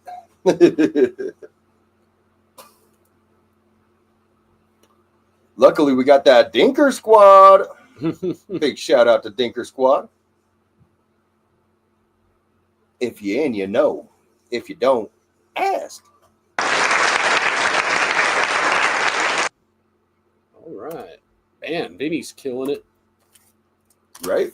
He is in first now. 13. Because we show favoritism to our Patreon. Because they show favoritism to us. Nikki, you're up to 4. Big Sam, you're on the board with 1. Boom.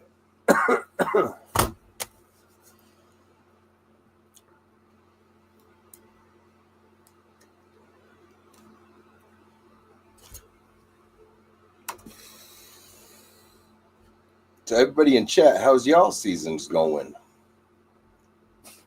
Anybody got any locks they're super proud of? Let us know. We like to celebrate with you.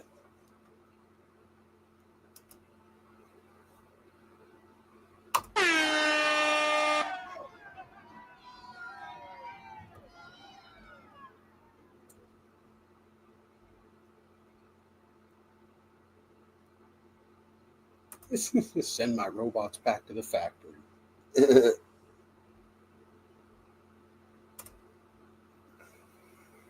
James ain't even on here yet, and he's got 5 out there. Damn. And he's in the chat. Right.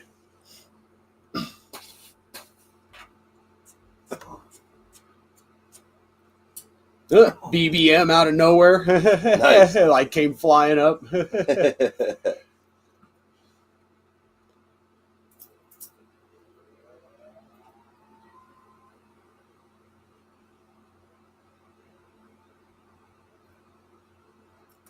My robot dropped a screw. How's the restaurant scene out there in Puerto Rico, Ron? I mentioned before, where maybe right now I'm on the tourist spot.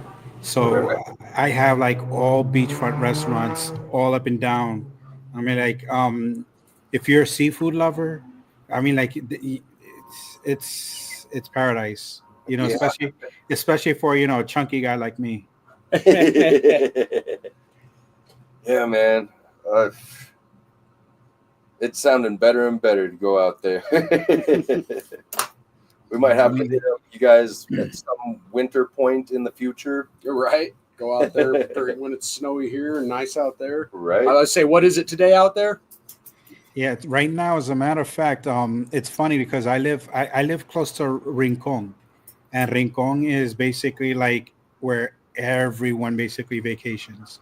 Huh. And you see a lot of North Americans are basically here for 6 months, and they're only here for that time, and then they basically head up when the winter is over. Them snowbirds. Exactly. Yep. Yeah, Colorado doesn't have near the population in wintertime. You would think with all the snow. I mean, like heck, that's what's famous for, being the snow lodge, the ski lodges and stuff. Right. And obviously, your mountains are incredible. Oh, it's definitely beautiful here. But like I said, it's just that entirely different vibe you guys have with like the jungle plants and like, oh man.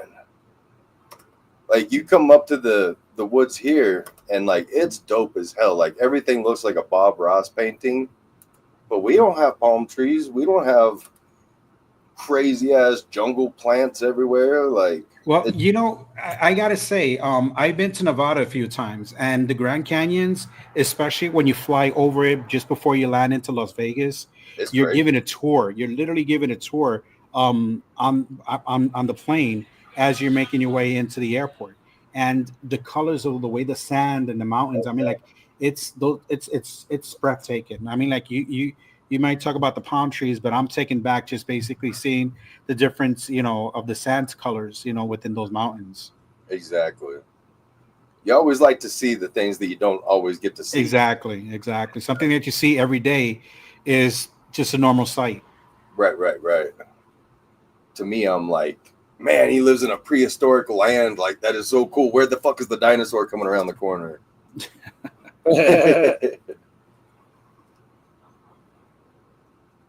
I don't know that I could smoke real good out there, man. I'd be like, where the hell is that dinosaur coming from? You'd have no idea. Every time my boys come down here to visit me, that's what we do is basically, just chill on the beach and just light one up. Hell yeah, man. Man, you just keep making it sound better and better. Good food, good smoke, good atmosphere. Good jungles, got cave systems. I'm sure you guys got cliff jumping too. Yeah, I mean, like, there's like everything and people, if there's a like, we'll cater it to it, so it's not really that hard and stuff. There's a lot of different things. And my age and my point in my life and stuff like that, I'm more leveled down. So, I'm not that much adventurous, as I would have been at one time. Right. Yeah. But one thing I got to tell you, I'm originally from New York City, and being from New York City and coming down here to Puerto Rico, that was like a big change in atmosphere, and something that I would do to basically get myself acclimated was basically hit the beach, and I would do a lot of snorkeling. And doing a lot of snorkeling, I mean, like I've come across manatees, sharks, sea turtles, just snorkeling, not even deep sea, just snorkeling and stuff like that. And this is something that always drives me crazy. I could go into the ocean over here with no problem, and I could see a shark, and I will not panic, but I will not go 3 inches deep in North Carolina waters. That's crazy. Yeah, them muddy waters, they've been hitting different. That's for sure. You don't know what's underneath your foot. Yeah, those sharks over there, I don't know if they ate enough here. By the time they get up there, they're more hungrier. But over here, they're like real calm. They're like, Really? They're real laid back, but they're not in the biting mood. But you go to Florida, you go to North Carolina, South Carolina, every summer, that's all you hear is those shark attacks. But I haven't heard a single one here. And I've actually been in water seeing them. Wow. Wiz said he hit up a good dispo that was right next to TJ Maxx. Nice. Hell yeah. Here's that link again. If you guys need a link to get into this race, just go follow this link and leave the comment whiskey bomb. Or the emojis. Right. Tag it on up. Let everybody know that we've been there.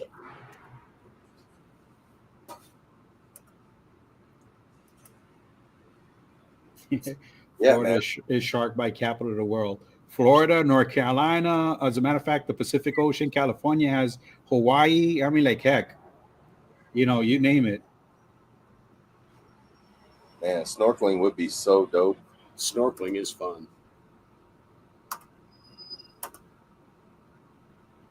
All right, I'll run this first race, and I'll check for more names.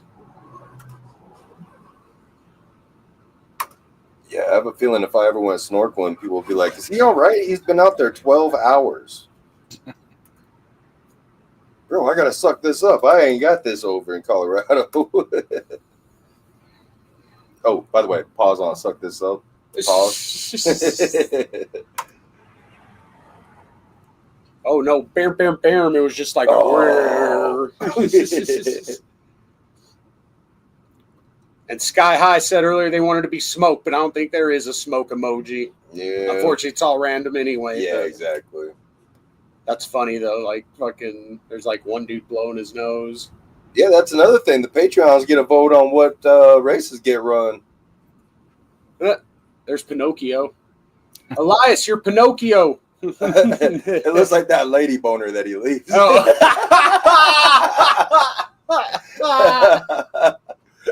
That's a little too perfect right there. All right. Can't pay me to go in the ocean.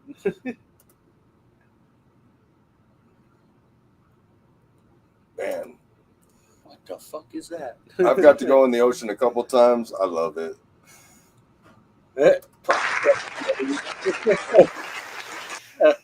She's gonna. Elias gonna throw that nose at you. Elias gonna throw that nose at me. Having a I hope ball not. in the lead with 16 now. Oh shit! And then they changed it. Got another 3. They're at 19. Damn. They're doing what Nikki did last week. Right? Phone Daddy, you are up to 14. Second place. Better watch out. Nikki's gonna take out the meat bag. Sky High is in third. Sky high. Let me check. Prosthetic nose. That's great. Let me add Mission and Patrick real quick. Hell yeah.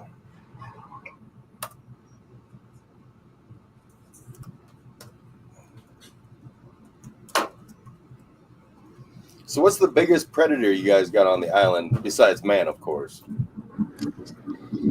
Wow, the biggest predator.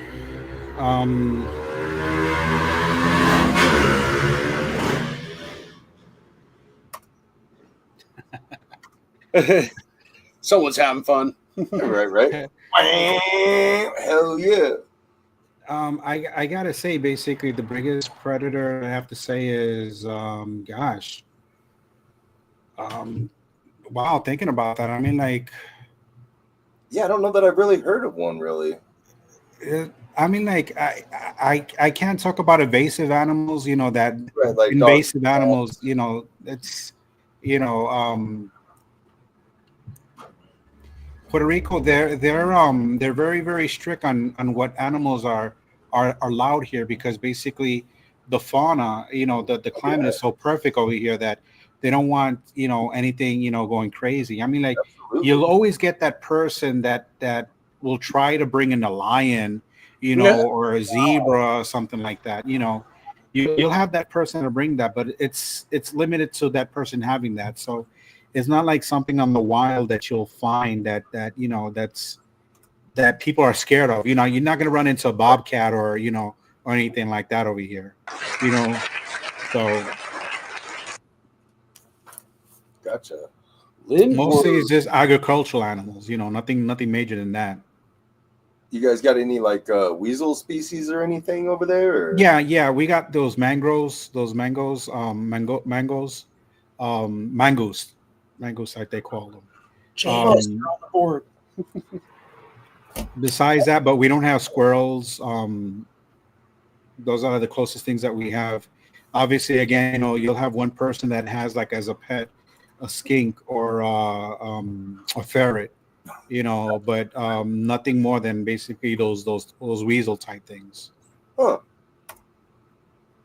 That's cool. But basically, dogs will tear up anything here. Those green iguanas. They talk about the green iguanas. The dogs are cute. I see dogs carrying them. Like my two dogs. I have a lot of property where and we have a lot of green iguanas. They don't make it past my yard. My dogs catch them and forget it. They're gone. So they're not as crazy as they might sound, because there's other animals that'll take it down. Oh yeah.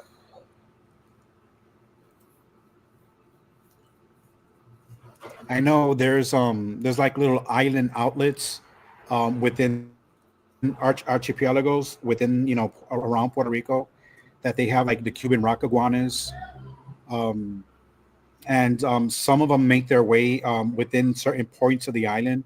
So Oh they do have those over here. wow, that's really cool. Oh yeah. Oh, weird.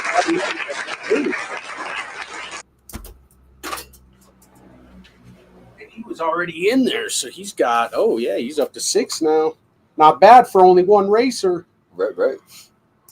Bone Daddy Vinny, he up to 17, still in second though.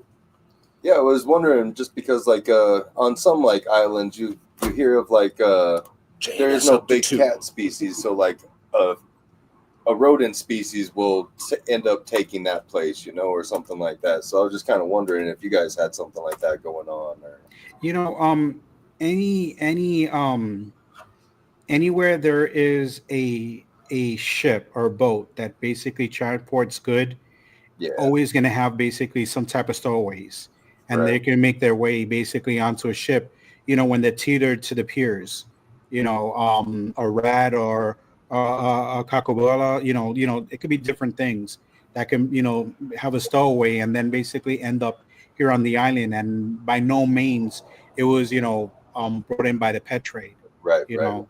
But then again, it's like I said, you're not going to see any white tigers, stowawaying on a ship or anything like that, Exactly. But someone somehow will find a way to get it down here, but they will. Oh, yeah. Yeah, Shauna. So yeah, if there's links there from FNA and Keys, if you just follow those and then go throw the whiskey bomb up there, I'll get you in the next race. Please and thank you. We try to share the love over here, get comments on other people's videos and stuff. I think I did see that episode with Gideon Island and the tiger.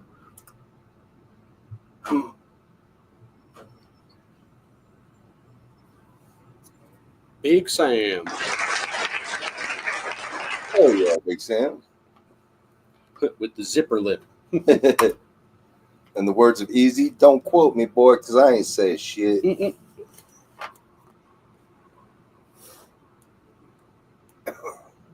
So Sam's up to 6. Jamie, were you on here? I think that's you're on the board now with 3. So Does everybody on the point island at a time. Does everybody on the island pretty much have like a generator? I would assume. You would think, but basically, everyone relies on, what they can. So a generator after, Hurricane Maria is like not like the best thing to have, because when the power does go out here, it's more than a day. It'll be like days or weeks or months, Yeah, So even if you have a generator, there's only so much you can do with it. you need to learn how to So be efficient. yeah, most people are trying to work it with solar panels. Obviously it's always sunny down here, so Right. that's like a no-brainer. And then they're having a combination of both solar panels and generators. One backups the other, so that's what a lot of people are basically working with. Hell yeah, that's a good idea. Nobody wants that, Josh. What do you say? You saying the Eagles are killing the Commanders? Going to have to listen to Devin gloat now for next couple of weeks, and then he's all poor keys.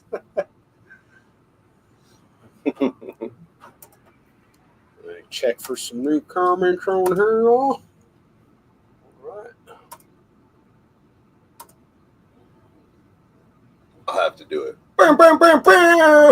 Fling, fling, fling, flying. I don't know what that one was. I don't either. Maybe that was like the Swedish one. There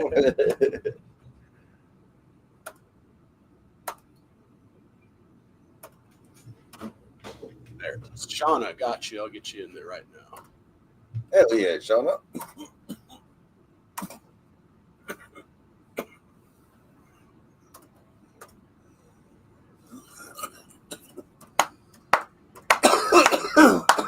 Whew. That one kind of nipped me in the boo-boo.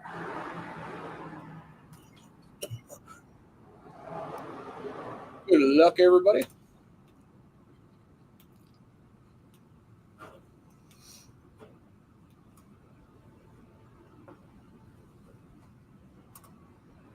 What about tying a small 20-foot windmill to help with electrical issues? There are people that have windmills. You know, there's, like I said, people are very intuitive and they're working different things. You know, everything and everything to make anything fit. Hell yeah. So how about it, like bats? Do you guys have any species of bats then? I can't go specifically which ones it is, but there are two different types of species here of bats on the island. I can't really say which one they are, but I do know of two, and we see them a lot. I mean, like heck, you know, especially at nighttime. There where there's a lot of mosquitoes, you know, there are bats. So they basically are anti-repellents, you know, with those. So basically, if you're seeing bats, you're basically in the wrong neighborhood because you're getting eaten by mosquitoes. That's where the tourist comes in, because the tourists are basically what we call our mosquito repellents, because it's new flesh. So basically, the mosquitoes goes on the tourists, and basically, you know, we won't get no money mosquito bites. So that's the drawback. I'm gonna get eaten alive down there. Oh, Jamie came in twice. Jamie got. I'm like, there has to be some kind of downfall to this magical land. The water. Ah, Yeah, we have to take a plane trip if we want to go to Expo. Gotcha. That is true. Sammy, if you want in the race, if that's what you're talking about, you got to follow this link here, buddy, and just put Whiskey Bomb.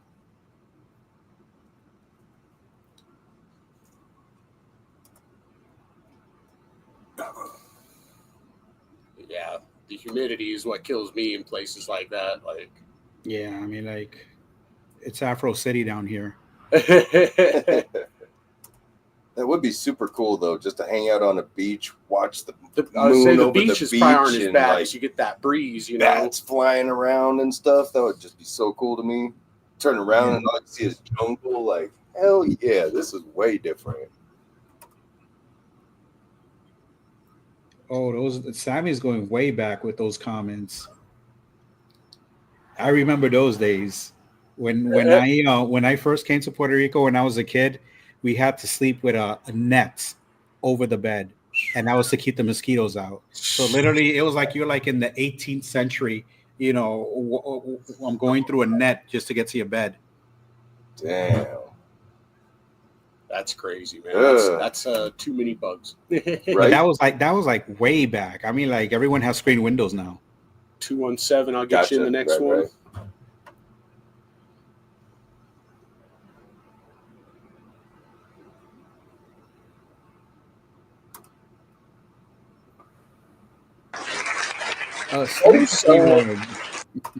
Hell yeah. Big shout out to both sides. He won and he's asleep somehow. He's like, this shit's too easy. I'll just go to sleep and go ahead and win this race. And Bone Daddy, oh shit. Bone Daddy is now in first with 20 points. And Having a Ball is in second with 19. And let's see, third, it looks like Jamie and Sky High are tied for third at 11. Hell yeah. Oh, wait, we got Creative, though, is up to 9. Okay. In striking distance, Elias. I need to get Will in there. And come on, Sam, you go comment so I can get you in there.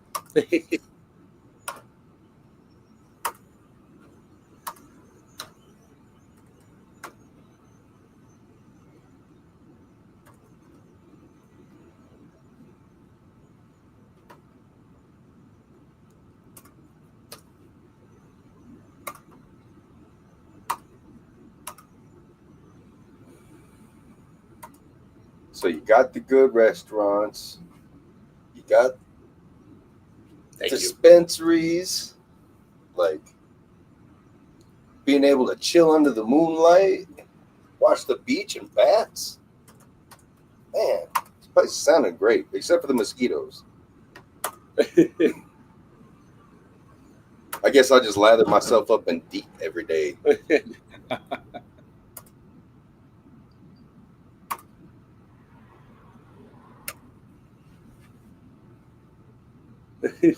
No lies. Apparently, Sammy's dad lives up in the mountains there. Nice. And that's the funny thing about here on the island. I mean, like, even though it's really small. If you're within the central part of the island, it gets really, really cold versus the coastal area that is like extremely hot. And if you're a breeder, especially a rodent breeder, you have better luck actually producing rodents up there than you have in the coastal areas because you don't have to worry about the heat. Right. Huh. That's crazy to me that you say that like I think you said it was like 100 miles by 30 miles or something like that. Yeah, it's 100 by 35. That's crazy that it's the weather is that Still that much different. climate. Yeah. Like, that's that's super. pretty Where Sammy's probably talking about, because I am originally from the central part of the island and I lived up there, and it's in the summer. Hell yeah, Wiz. So in the summer, it could actually drop down at around 72 degrees. When in the coastal, we're over 100 sometimes. And then when it's the winter seasons, it goes down to 64 degrees. It gets real cold. wow. Yo, poor James, bro. He's placed 4 times, third place every time. He's gotten 1 point at a time. He's got points. 5 racers out there, and he's only been able to come in third every time. Sorry, James.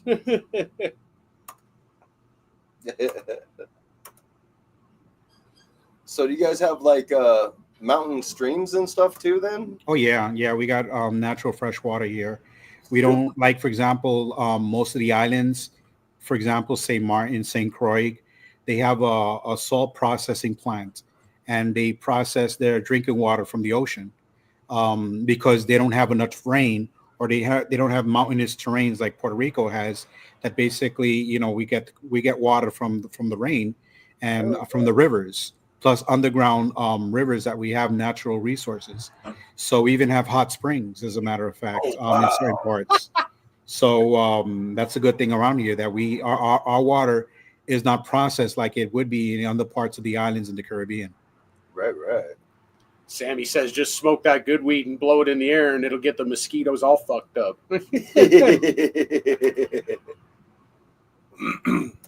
That's super cool. I didn't know you guys had hot springs too. They won't let James be great.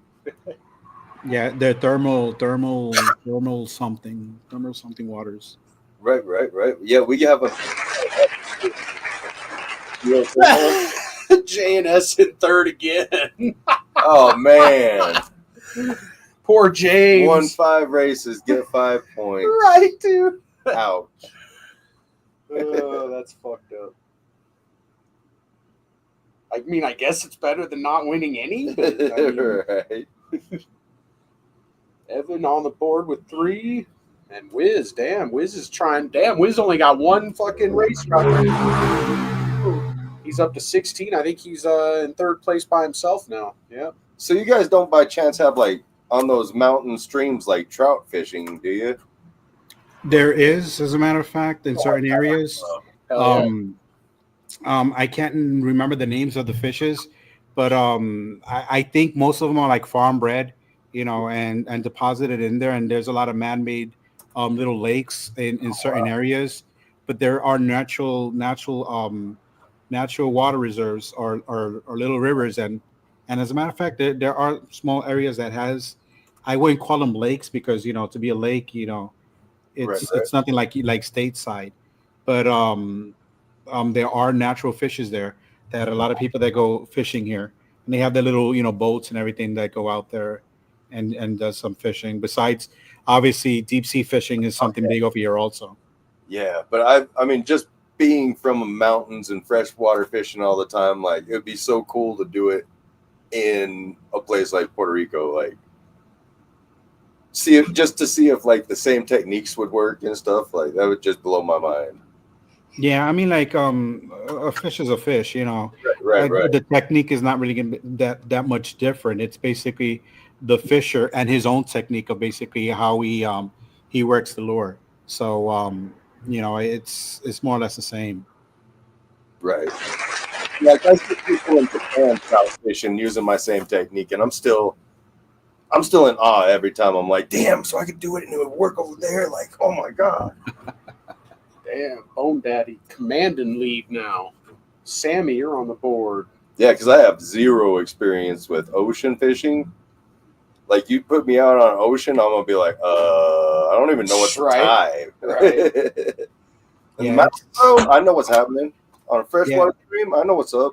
those Florida people, I mean, like they know what it is, especially open water fishing and stuff. Because I mean, like Florida started it all, if anything, and coming down into the Caribbean and stuff, it's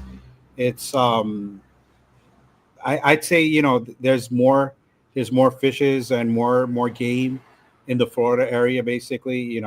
Even though we're in the open water here with the Caribbean Sea, but I mean, like from what I've seen, I've never had the opportunity to go on a boat because it scares the heck out of me, because that's open water. I mean, like there's stories of people that's been lost at sea, fishing, on this area, because you're literally, dumped out.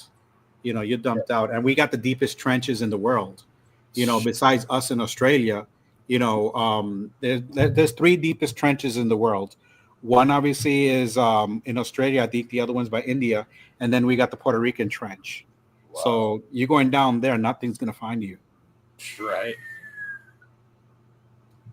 Not to mention, like, the ocean is so ridiculously huge. Like, where would they even start looking for you? Yeah, I mean, like you hear those stories of all those happy cruisers that basically have one too many and fall over, Right. and they never find them. I'm sure you guys hear about those stories a lot less than we hear about them over here on the stateside, because Just they're the trying same. to sell them to the stateside. Yeah, we hear it just the same. Because that same ship that's leaving out of Miami is going to make a stop eventually in Puerto Rico. Yeah. Even Gavinsport. I mean, like New York, New Jersey. It's the same thing. Makes sense.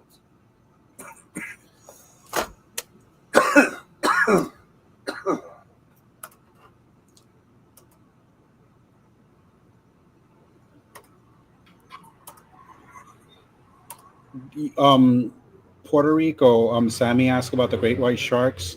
Um, you got to remember we're an island. We're basically we have like both of the oceans. We on the north side you're facing the Atlantic Ocean, and on the south side you're facing the Caribbean Sea. And most of these whales and sharks, at one point or another, they're going to migrate through our shores. So it could be a blue whale, it could be a great white shark, it could be whatever. At one point or another, it's depending on the season, they're going to migrate through here. So we will see white sharks or anything, as a matter of fact.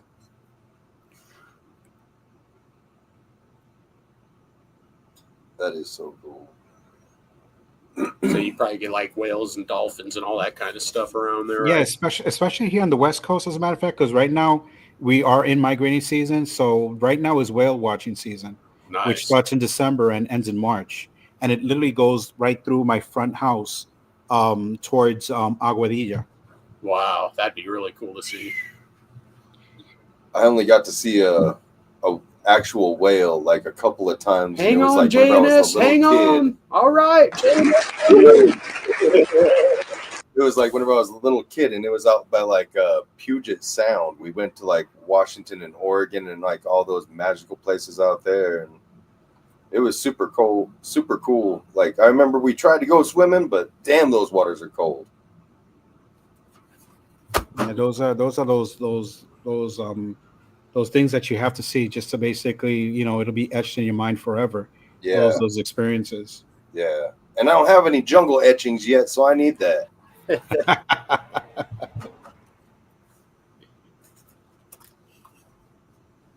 That's another magical, mystical place I ain't never been yet. Jungles. So when is like the biggest reptile show out there? Like, if you have It actually always is within the end of the breeding season for everyone here. So it's always in the month of October, or it's always October.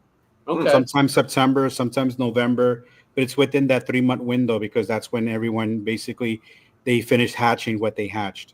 okay. Hey, that works good because the snow starts I was flying gonna say, around if here they- about then. Yeah, So if they had one in October, November, that'd be perfect. Yeah, it's always these past 3 years. It's always been October 25th, as a matter of fact. Okay. hell yeah.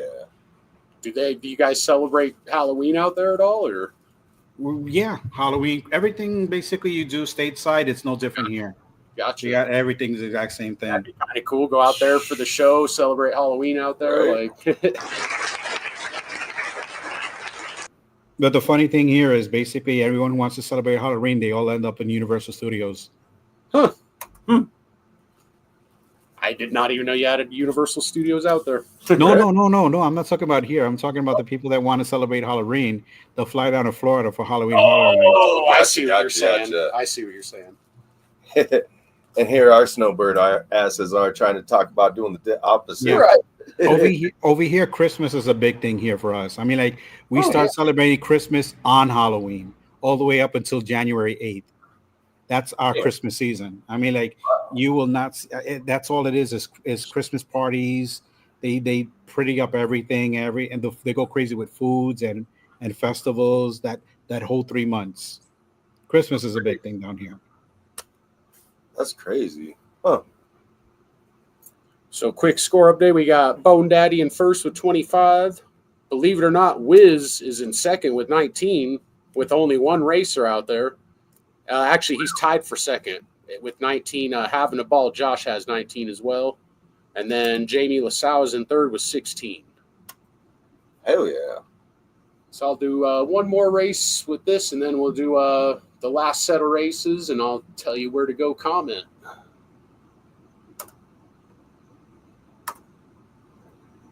Whoever comes in last on the last race on those, that's where we're going to send them, right?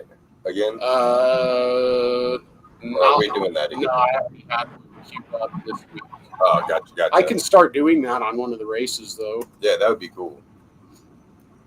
I'll start doing that like on the second race or something, and then the last set of races will be for that person. Cool.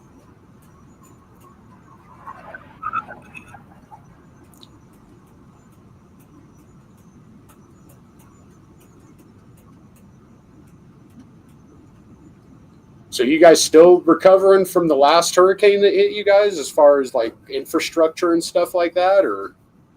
Yeah, as a matter of fact, our electricity grid it's really outdated. So it's hard to play catch up because it basically controls the whole island.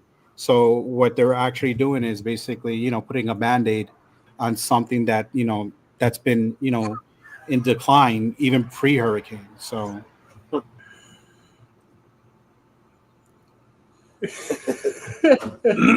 And you'd figure, like, with all the tourists that come, like, they would. Oh shit! All City, I think, just won back-to-back races. Yep. Oh, and got second. Damn, they're trying to come back with a vengeance. They went from 0 to 13 points in 2 races. So I assume, like, all of the big tourist areas, like, they've got all bunch of generators and stuff like that. but like I mentioned, I mean, like everyone, they have their generators, but it's when the power goes out longer than what a generator has its purpose. In the States, a lot of homes have generators, and if they get a power outage, it's usually for like hours. You never see something that goes on to days or months. That does happen here. So it doesn't matter, even the hotel that has the biggest generators and stuff, they're not equipped to basically run a generator 6 months straight. It doesn't matter how much money they have in that stuff. So most of them are running with solar panels to basically compensate and not over the power grids locally or the generators that they have, because everything is just for backup. Those are like emergency measures that most people already, they have, and they learn because of that previous hurricane. But each event is very different, and we're not always going to have the same outcomes, and I gotta say, I've been through like 10 hurricanes in my lifetime living here on the island, and Maria was like the worst, and it's like it set me back because all the other hurricanes were non-existent compared to what Maria's devastation actually did to us. Gotcha. Yeah, my mind went to like, imagine working at one of these resorts and you have to tell one of these tourists like, oh no, the ice machine's dead because we ain't got power. Like, that ain't gonna fly. I love it. I'm sorry. Go ahead, Kenny. Or Kenny. Ron. Yeah, but like I was saying, everyone basically after Maria, we all have our contingency plans. But like I said, there's never a perfect laid plans, and there's always something that's gonna throw a wrench in everything. Absolutely, man. There's too many variables. Can't plan for everything. So I was going to say, I went to this video that I'm sending everyone to. They only have one comment on their video, and guess who it is? Of course, it's Patrick, a little bit of everything Saunders, man. You already know, man. Big shout out Patrick, to Patrick, I think, man. knows every snake breeder that has a YouTube channel, I'm pretty sure. And supports everybody that has a YouTube channel. Huge shout out to Patrick. Yeah, I gotta give it out to Patrick. I mean, he's on my channels also. Drop the link. I'm sorry, everybody. I will drop that link right now.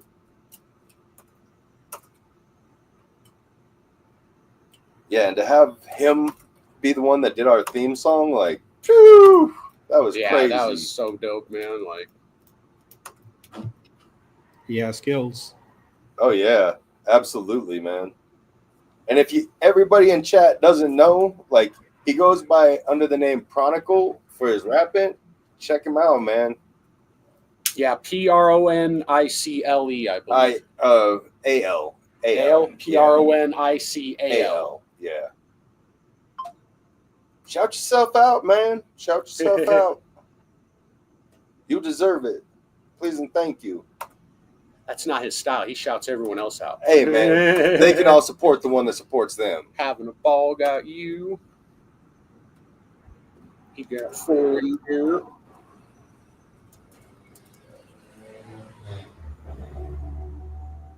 That one was bassy.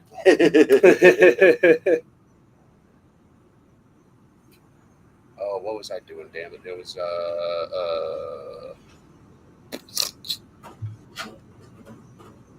Oh yeah, share the screen. Big shout out to the sponsors too. We appreciate every one of you. Speaking of which, where's that pen at? White Owl ain't sponsoring us like they should be. So we don't have enough. So shout out to MPX.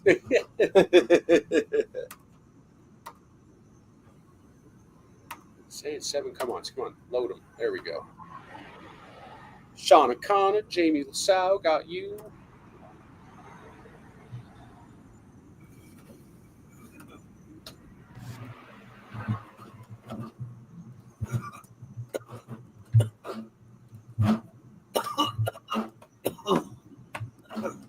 Everybody get them likes up. Yeah, if you haven't hit the like button, please hit that like button. Please and thank you. Eric B, Evan Kidd, Elias. You don't want Eric coming after you.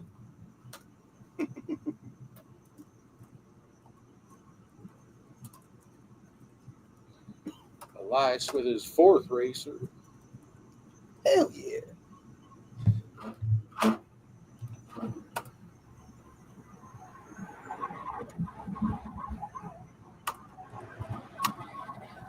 Got Aaron. What's up? Aaron Balls of Paradise in there. So how far away from saltwater are you there, Ron? Saltwater. What do you mean saltwater? I lost you. Buy it. No, I just mean like, are you like a couple blocks from the beach or what? No, no. I mean, like I'm walking distance, as a matter of fact. Oh man, I'm stupid jealous. I mean, I look out the window and stuff. I have land crabs that basically cross over to my side, Oh from man. the beach. So you have crab dinner just walking to your door? As a matter of fact, I have an Instagram, a video on my side door. I was looking out, and there was a crab basically just walking, walking in. Yoink. That's awesome. And they're the edible ones. They're not the random ones that you see scavenged, off of dead fish. Wow. Man. Yeah, I gotta say, I love where I live. As a matter of fact, I got a marina. I mean, like it's beautiful. The sunsets, it's incredible. It's an envy. I surprise myself every time. I look out there. That's At night, it's beautiful. that's cool.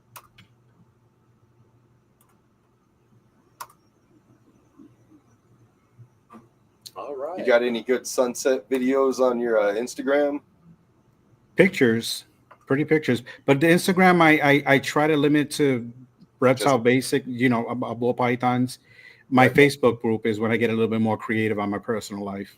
Okay. Hell yeah. These pogo stick races are brought to you by Will at 217. No, just Uh-oh. kidding. He requested pogo sticks. Bouncing on sticks is scandalous. Shout out to the Glizzy gang. Whoa. Well, I can shout them out.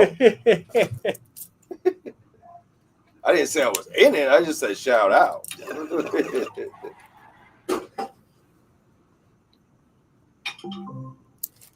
Voodoo. Major pause.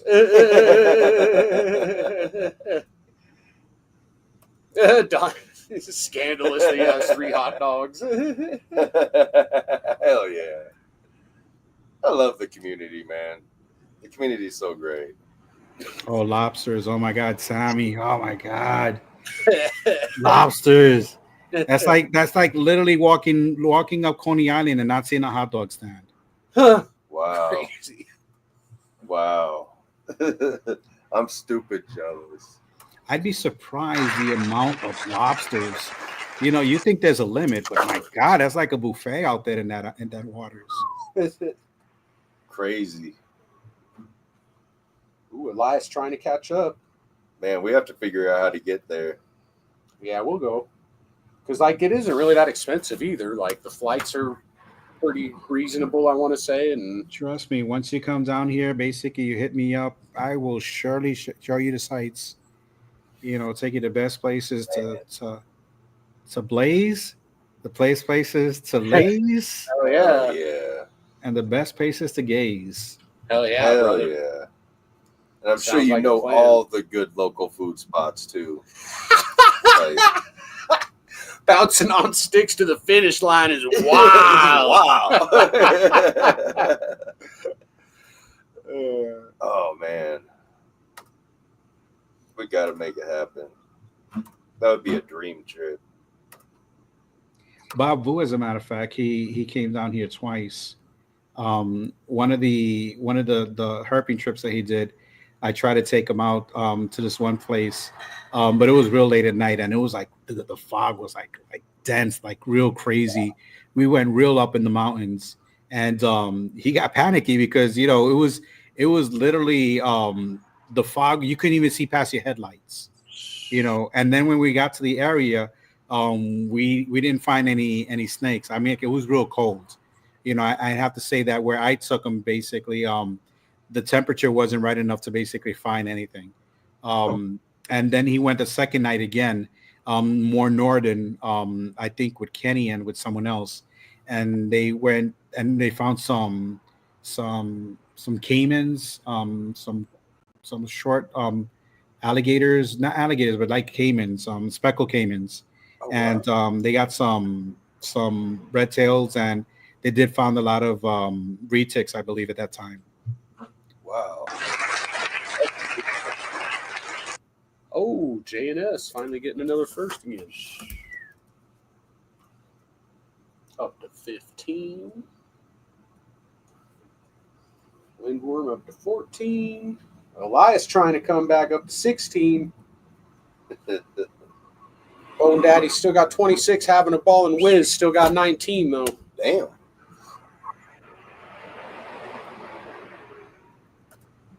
As a matter of fact, Brittany Gobbles came down here to Puerto Rico once. Justin came down here 3 times, as a matter of fact, to Puerto Rico. Wow. It wasn't like major events. It was like small expos when Justin came, but Brittany came as like a day trip with Justin. Hell yeah. Oh, actually, I mean, couldn't it technically be written off as a business trip if you go and watch an expo? Right. I would. It's worth talking to an accountant about. That's I'm business sure. research. Right?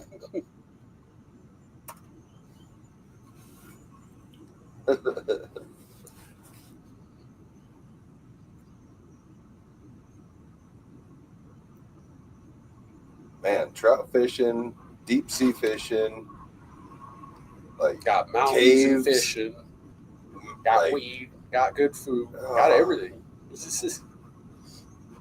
And it's probably, I'm guessing, like the food, like the cost of living probably isn't too bad, right? Like I'm sure it's The cost of living is no different here than it would be anywhere else. I mean, like if I was to compare cost of living by different cities, Miami surpasses everyone else, and then I think California is. I would say California. I would judge California go first. Miami would be second.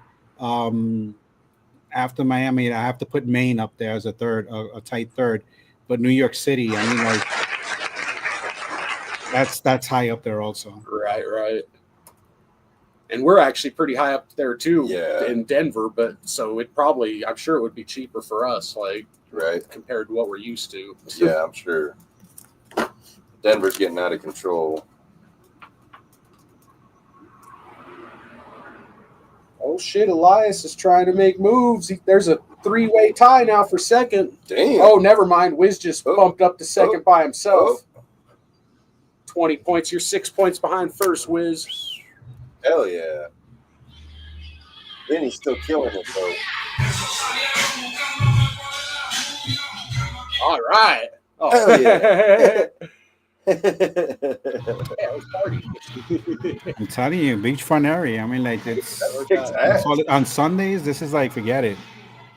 Hell yeah. Everybody getting their last bit of partying out. Yeah, before Monday hits. Right. And that's the cool thing that we've seen on the Caribbean islands, St. Martin, St. Croix, Martinique, all these islands here, is they took something off that started here in Puerto Rico, and that's called party bus. And what it is typically is like someone will rent out a large charter bus, drop off all the windows, paint it up real pretty. Everyone would basically chip in, and they would basically island hop in different restaurants or different food establishments and go to different towns. And it's been so well known that in the islands, when you go off a cruise ship, they have the same buses and they have the Puerto Rican flag saying, "We want you guys, come over here, get on our bus," you know, because they know we go crazy. You know, we get on those buses and stuff, and all we want to do is drink and eat. That's cool. Hell yeah. Perfect.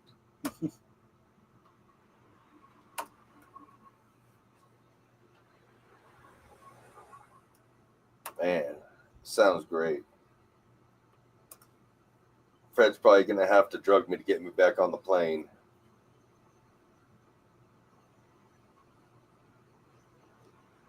Like that old school A-team shit.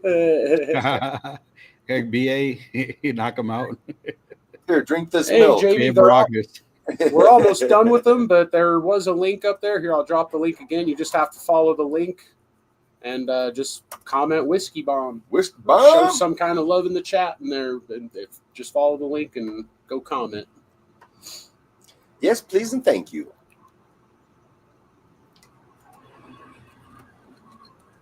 Hop skipping away to first place. I feel like somebody has to do it. Boing, boing, boing. Hey, finally on the board. Oh, hell, what? Finally on the board? Right? Crazy.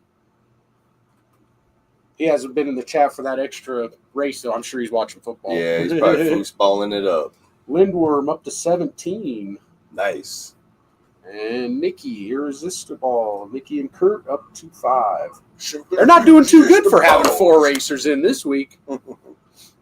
So let's do we'll do 4 more races and then we'll call it a day and get you guys ready for breeding for the future. Hell yeah.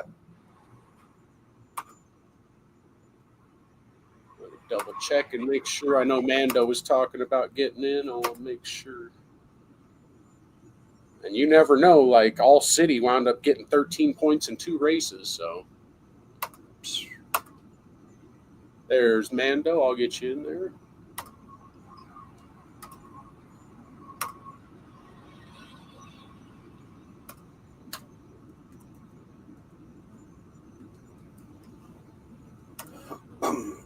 Oh. 4 more races. Good luck, everybody.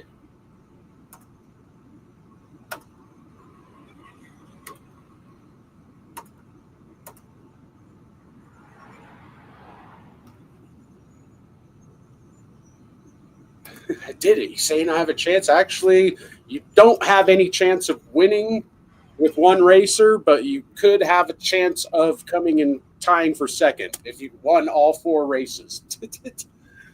So there is a chance. There's a chance.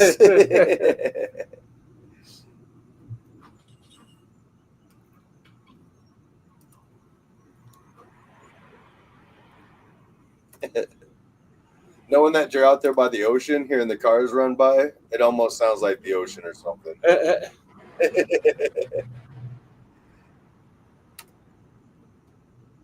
Oh shit! Elias trying. You see, you that ain't gonna work. You just went out there too soon. There you go. Too soon. Oh shit! Look at Wiz. Jay Slithers. Ooh, Wiz got himself another point though. Balls of Paradise, Aaron number 2 Yeah, came in that's first and number 2 points for him. And Wiz, you are now. You were already in second by yourself, but now you got a little bit bigger lead in second. Only 5 points away. Yep, 5 away from first. 3 more races. Now Wiz is like, so you're saying there's a chance? Yeah, there's a good chance for Wiz. Right. Then again, Bone Daddy got like 3 racers out there, so. Right.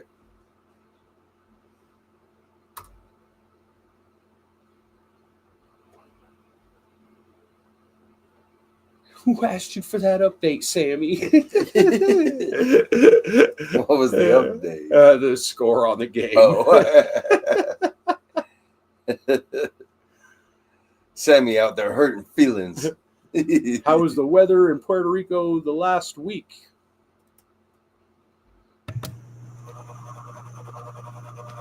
Temperatures over here is basically cold, believe it or not. Oh, crazy. And not mountain cold, but in our standards cold. Right. You know, daytime 69 degrees, nighttimes 82, 85. Nothing higher than that. A very big concern for snake regurgitation. Damn. That makes sense, though. I mean, you guys aren't that far away from Florida, and Florida has been cold lately, so. Yeah, you see all those dropping iguanas on the news. Right? That would be crazy. JNS back to his 3rd place showings. Damn. He had 1, 2, 3, 4, 5, 6 3rd place showings. Wow. Poor guy. 2 races left. Having a Ball just bumped up into second by themselves. At 24, they're only 2 behind first. Wiz, you're in 3rd now. Damn. And we got 2 races left. Good luck. Boing, boing, boing, boing. Oh, we's got to run. Chloe getting her bath before breeding for the future. Oh, yeah. Get the chlorilla all spiffied up. Back of the day to hang around bucket on.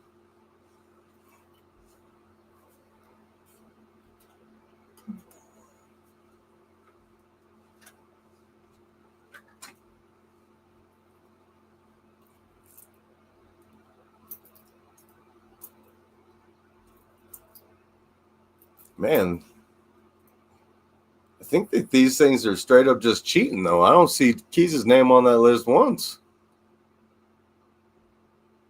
He's on there. He is?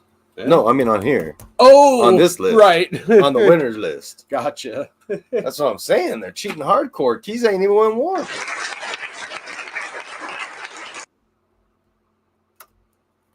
Oh, damn. There's All City. They one's got 13 earlier in 2 races. Damn. Up to 18 now. LMK 2. LMK up to 8. And then Bosa. Bosa up to 6. Hell All right, yeah. last race.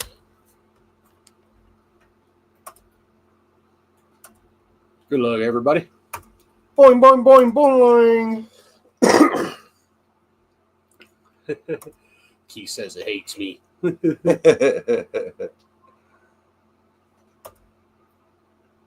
While Wiz is gone, I'm going to kick his pogo. Big shout out to all the sponsors. We appreciate y'all. Hell yeah.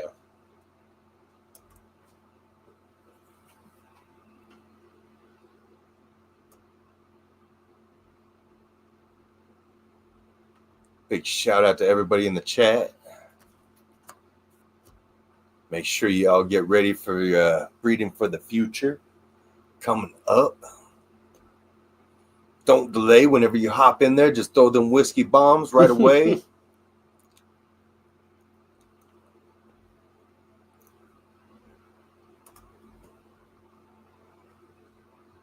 Oh, man. Bose actually held on. Leading that long. They don't hold on. All right, Bosa, you wound up with 11. Oh, shit, Wiz, did that help you? No, it didn't do anything for you, actually. Wait a minute. 24. Second place. So you're tied right now with having a ball. Ooh. Irresistibles at 9. So we have to race for second place. Yep, we have to figure out second and third with Wiz and having a ball. Right. Bone Daddy got first with 26. So Bone Daddy, Vinny, if you're listening, go get hit up. I'll hit him up actually on the Puftreon chat. But yeah, you got $100 credit to Proxima Reptilis. Oh yeah, and they got that heat.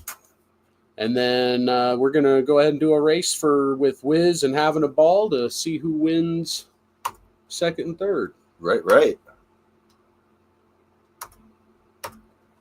And with our credits, there is no expiration date ever, so you just keep building them up. Not to mention with the Patreon, like all of that, just as a savings account. All right. And it gets you extra racers. Oh, shit. I'm sorry. I didn't see it till I ran it. Here, I'll tell you what. I'll start it over and I'll rerun it.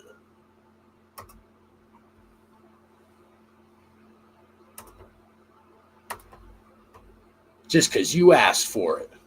You got it. Oh, it's kind of fitting because if you guys watched Don D's show this morning, you know that there was 2 camels. And now we're racing 2 camels. Who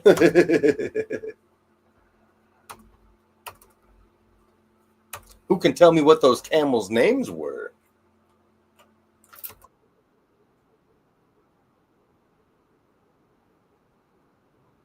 I don't know how to say pound, pound, pound in Arabic. It's like either all the way. Right. How is 3 the same?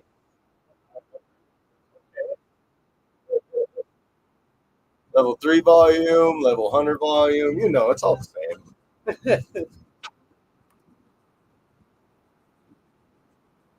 Are we What even up, watching the Ashley? races? Or does it Oh, look shit. like we are? Sorry, everybody. I forgot to share the screen. We're gonna have to just redo this. All right. Yep. One more Oops. time. Forgot All I right. have to share the screen when I change the races. So here we go. All right. Now this time it might be for real. Don't maybe. worry, it was neck and neck. Nobody was winning.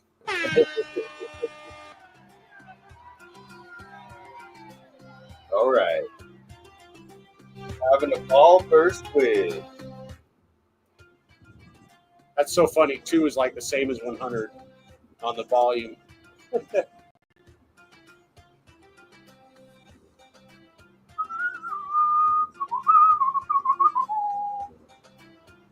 This music is my jam. Not really. Not really.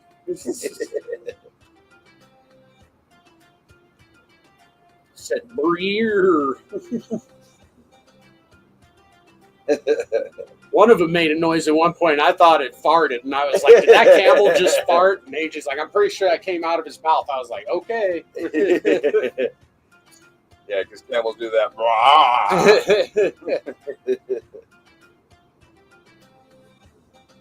Oh, Wiz got it. Yeah. All right, so Wiz, you got $50 F&A credit. And he did it the hard way. That was all done with one racer. While he's going, I'm gonna accept this award on his behalf. Award on his behalf. Oh, wait, he's in. He's in. The He had to go give Chloe a bath real quick. Yeah. Yeah. have more than one racer, I think, right? He wasn't. If he would have been, yeah, you got to do the hashtag tag thing. Yeah, right. I got you. So yeah, Wiz got second, and Josh having a ball. You got 25 more credit from us. Hell yeah. It goes in the books. And the camel had a heart too. Sammy, remember that the defensive mechanism, the heart. Yo, that made me want a camel though, man. Those just was big as hell. 2 years old, they're only 9 feet. And lived to be 45. That's crazy. That's crazy. I like how you emphasized not young enough to ride yet. I was like, maybe some things shouldn't be paused. I'm like, that was crazy. That was crazy. That whole load was crazy. There was a lot of pause-worthy moments. She was cool. I liked her. Oh yeah, definitely. Race was definitely fixed, Sammy, just like that game today. Freaking fixed. I like that she called it Don D's Temu Internet. Temu Internet.